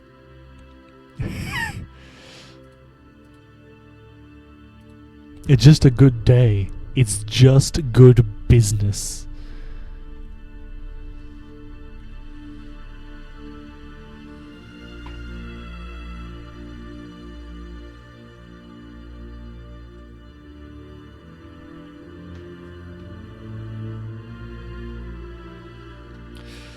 Every day the globe gets more and more afraid. The Royal Navy grows. Her empire expands. God save the king.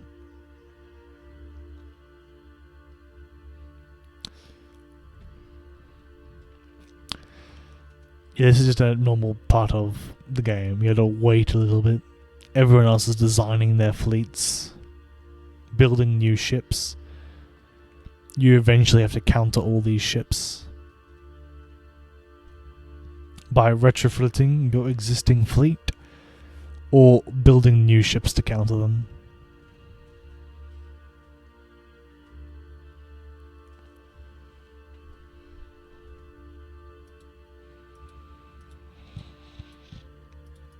We now control Nicaragua, and this is an invasion for Venezuela. How does my invasion of Venezuela make Russia mad? Anyway, I need to move the local fleets in. Apparently, you have no fleet. Here's the local fleet. Does Georgetown have a fleet? Georgetown has a pathetic fleet. Spain has an important fleet. Or the port of Spain does. St. George also has a half-decent fleet. By merging my fleets together, that should be enough to conquer it. Belize also exists, so there's not enough. Or there's not enough for the invasion of Colombia still. I do have some ships available.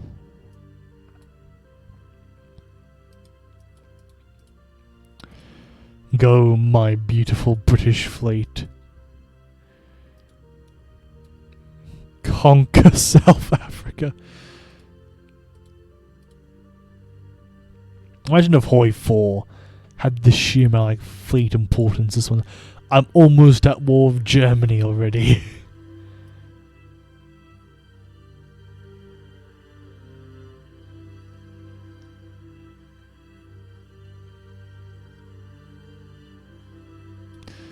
We also have a massive tech budget. To 19-inch torpedoes. Then you get cruiser design upgrades soon, make an even heavier light cruiser. A new destroyer, ton displacement, control stations.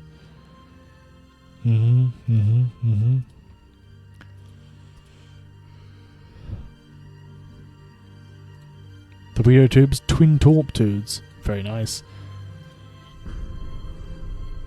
I can't wait for Germany to declare war on me. I'm going to invade Germany so hard.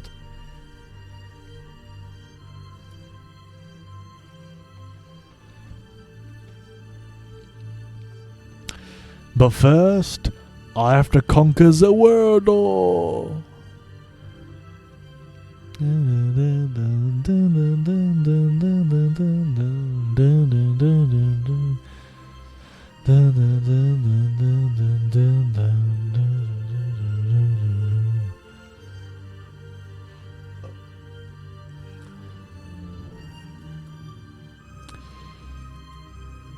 Yes.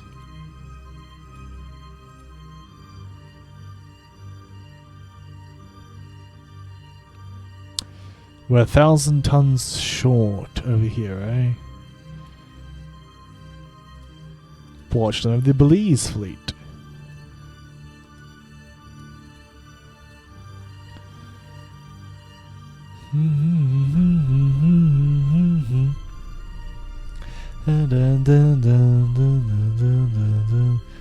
Light cruiser upgrades.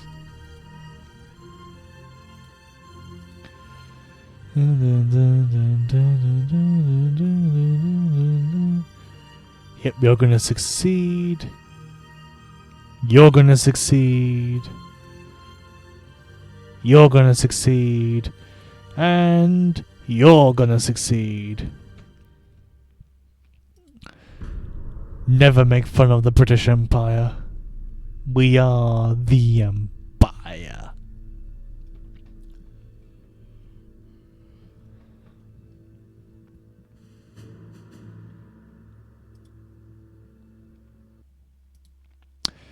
Really funny, you know, like this entire stream just don't go fight the war.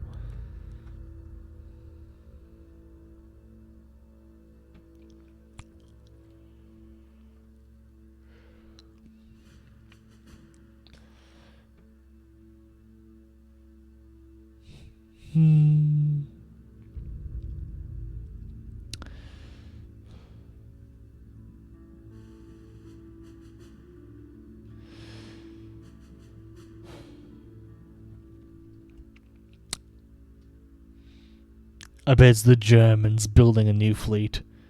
It's always the Germans.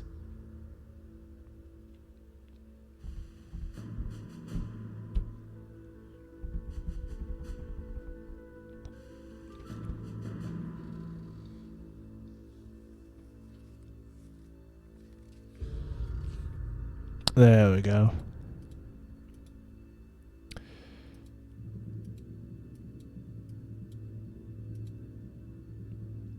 Invade Costa Rica.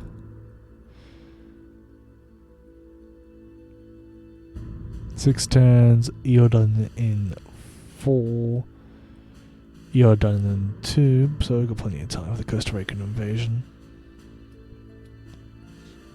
It's a lone German light cruiser. Where you going, little guy? Oh, you're going back to Deutschland, eh?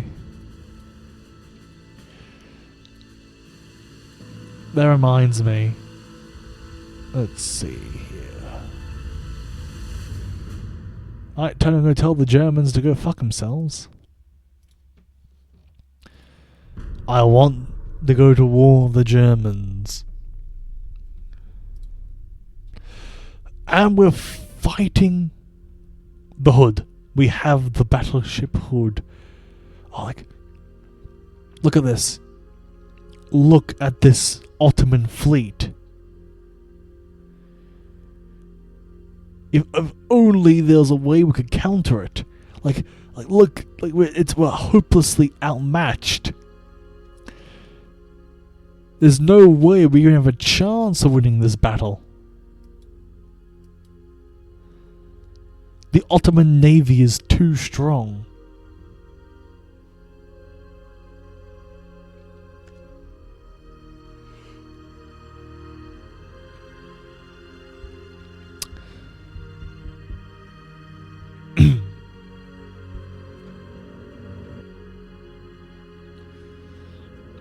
This is going to be very difficult to actually organize this fleet. Jesus Christ, we're building a big fleet.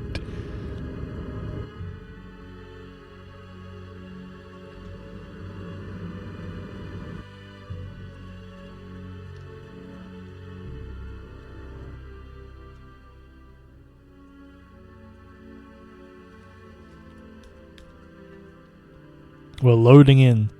Here we are. The game is going to be very slow because this is the lineup. Bigger equals better. I think we've got the bigger ships. Let's see, it's a 4v... A 4v21. Here she is, the Royal Navy in all of her glory.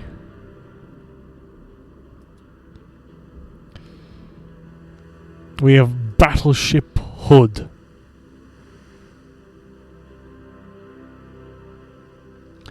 Taking lead on this formation.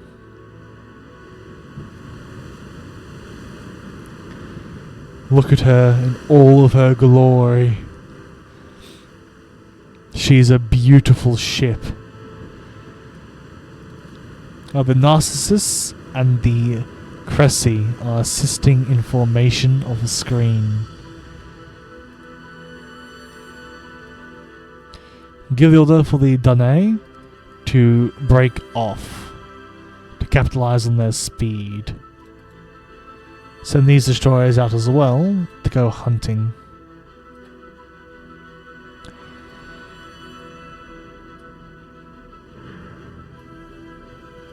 Our objective is to find the unfortunate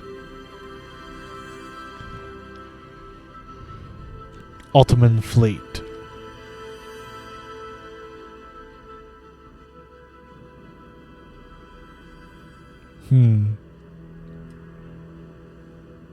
There she is, heavy cruiser.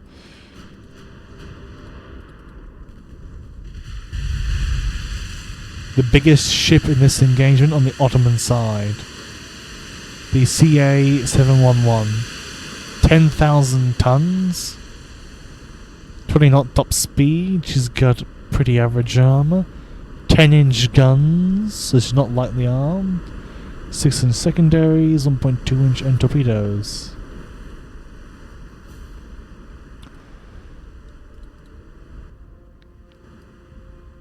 Hood, begin turning to engage. Light cruiser fleet, maneuver this side. Destroyers, pop this side. Pick up speed. Once we get close enough, we will smoke. There's our light cruisers and destroyers. Pop smoke. Let's make it count.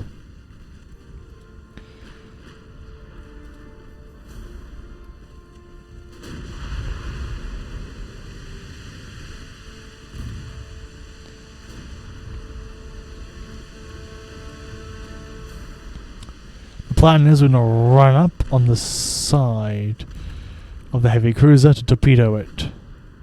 Meanwhile, the cruisers are going to maneuver around like this.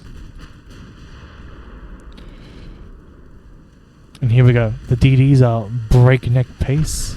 Shit, one's hit. Light damage, light work. Here we go, we're coming in now. Taking heavy fire.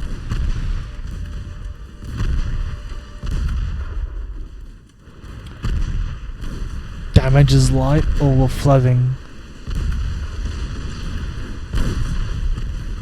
Engine hit, DD'd out.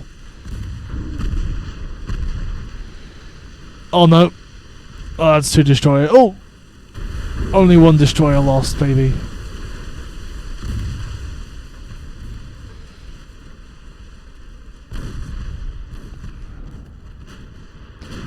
Hood's maintaining her distance. Light cruiser's gonna come around now. The crossfire is utterly annihilating this poor Turkish cruiser. She's got bigger guns than ours. But she's not as good a team. As you can see, the plan is gonna come around. 1 cruise has been beaten to hell and back.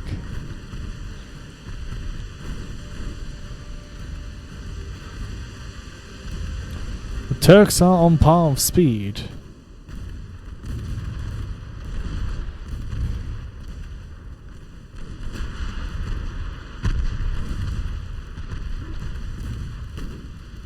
Oof, torpedo detonation.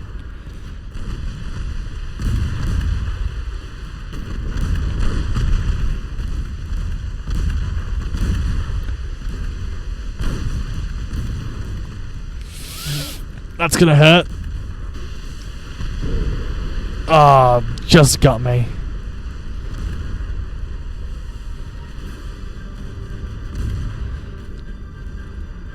Why didn't you just deploy your torps? Very well.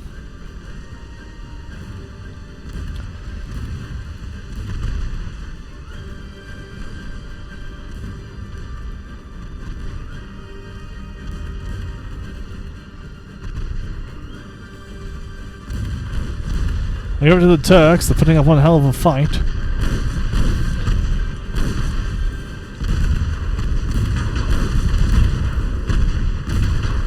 Unfortunately, they've lost their destroyer and their crew, one of their light cruisers.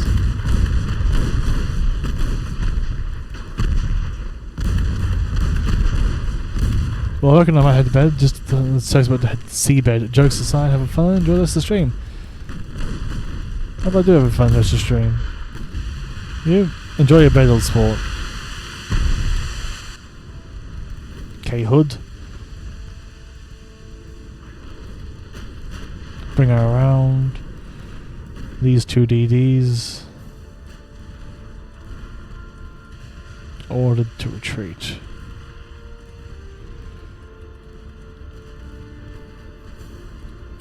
Heavy cruisers getting away. Get my heavy cruisers on it.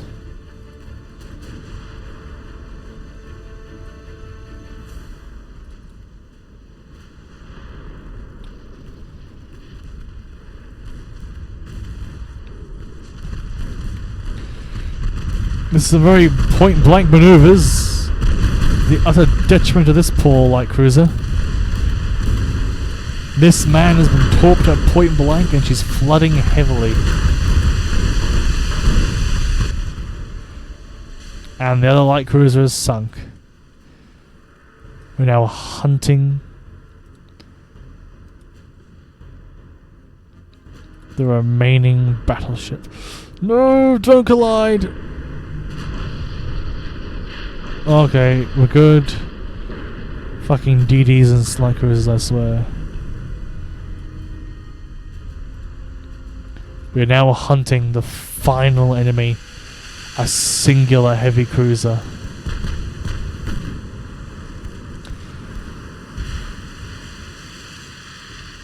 She's turning broadside. She intends to fight to the end, eh? A foolish move. The British heavy cruisers are closing, and the battleship Hood, although not how I historically remember her, is on her way.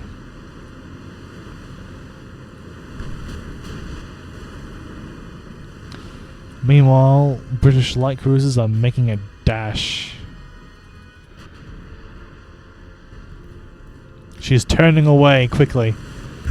It's obviously she's realised that maybe she shouldn't trying to keep this fight up.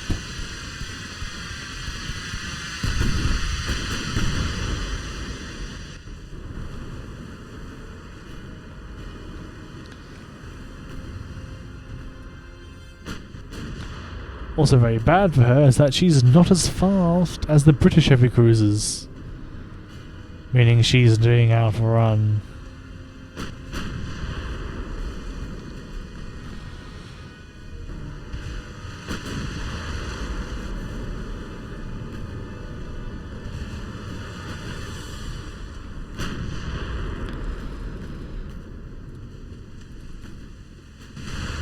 She's definitely making a break for it now. Conquest is making her best efforts at a dash. Get one of these screening destroyer fleets, the 3 fleet, and tell them to get their asses moving.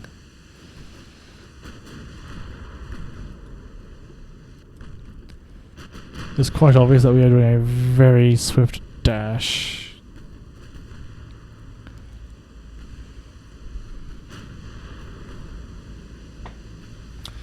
Our target is a heavy cruiser.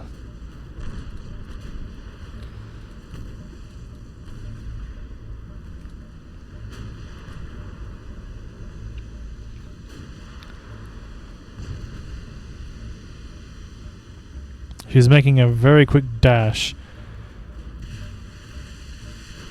And we're taking fire. We're going to immediately pop smoke.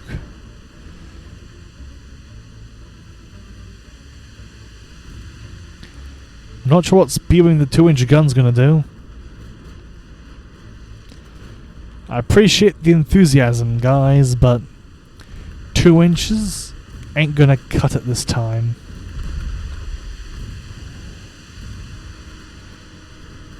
I also popped smoke too soon again. However, this time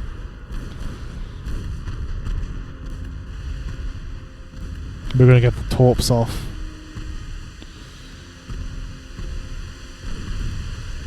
Torpedoes away! Please! There we go. Torps are out.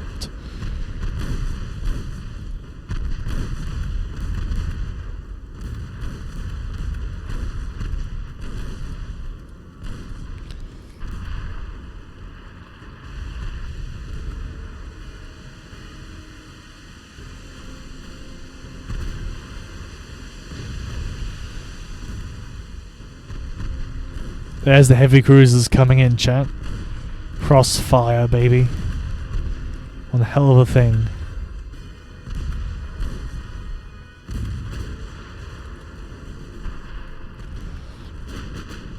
Narcissus is coming in, and she's poised to kill.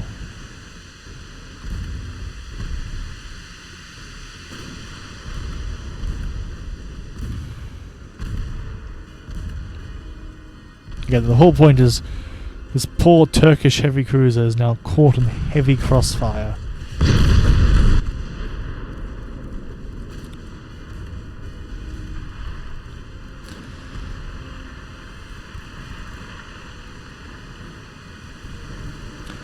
It's really a bad day to be Turkish. And just like that, oof. 2 more heavy blows as the Whelper's going in again. Whelper's officially broken off. Shark!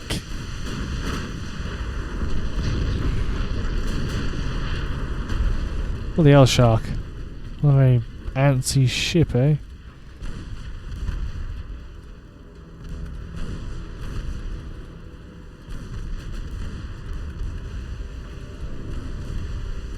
Pop smoke. Yeah, that heavy cruiser is not making it out alive.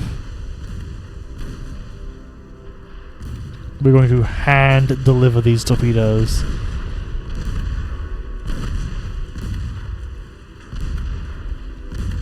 She is not walking away from that one. Bullseyes. 2 direct hits.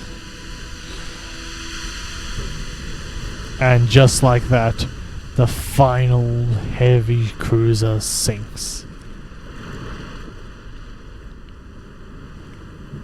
Not a single ship was lost in the entire engagement.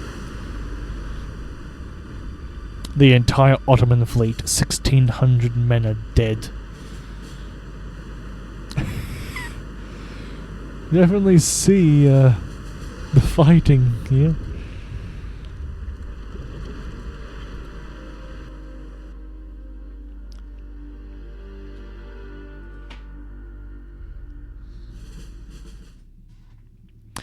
A brutal outcome.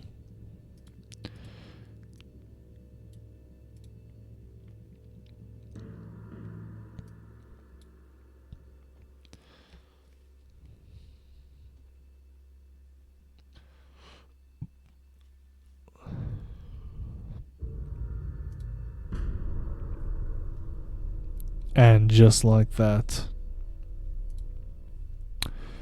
Ooh. Ooh.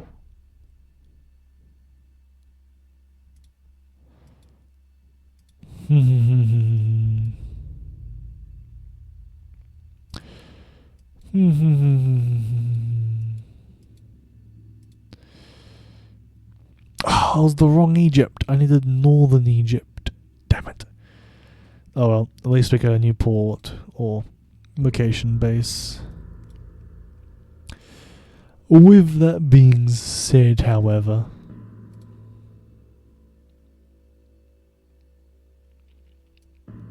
I do think that's enough ultimate Admiral Dreadnaughts for tonight.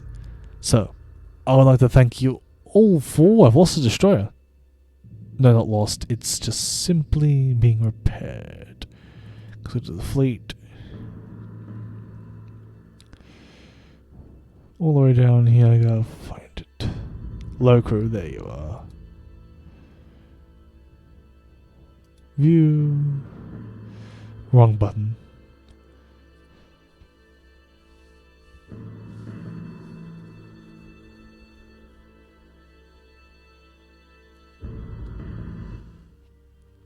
Yes, this is the Sardine class destroyer.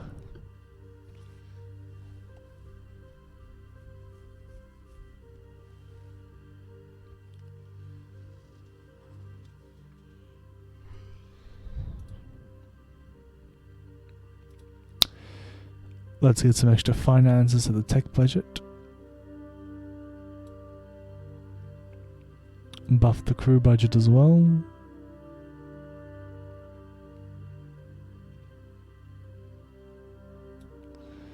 Because we do need some more crew. And let's go find the turret.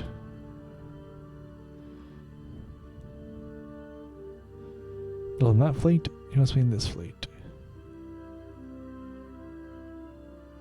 No. Where is the turret then?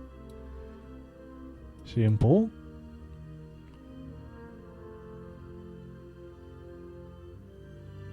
Where are you? Carmen San Diego. So where they are, you turret? Low crew.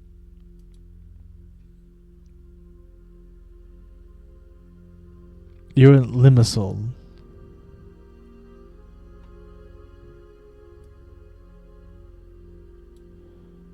Where the fuck is Limassol?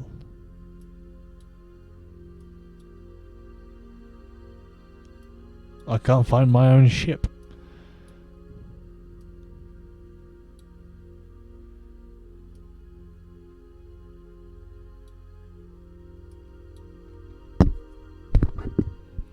I've lost a ship. It's just gone.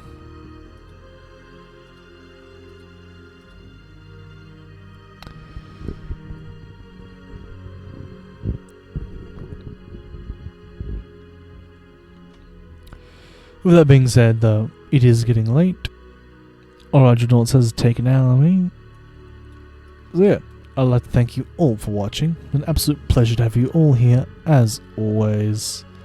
Until we meet again. Bye.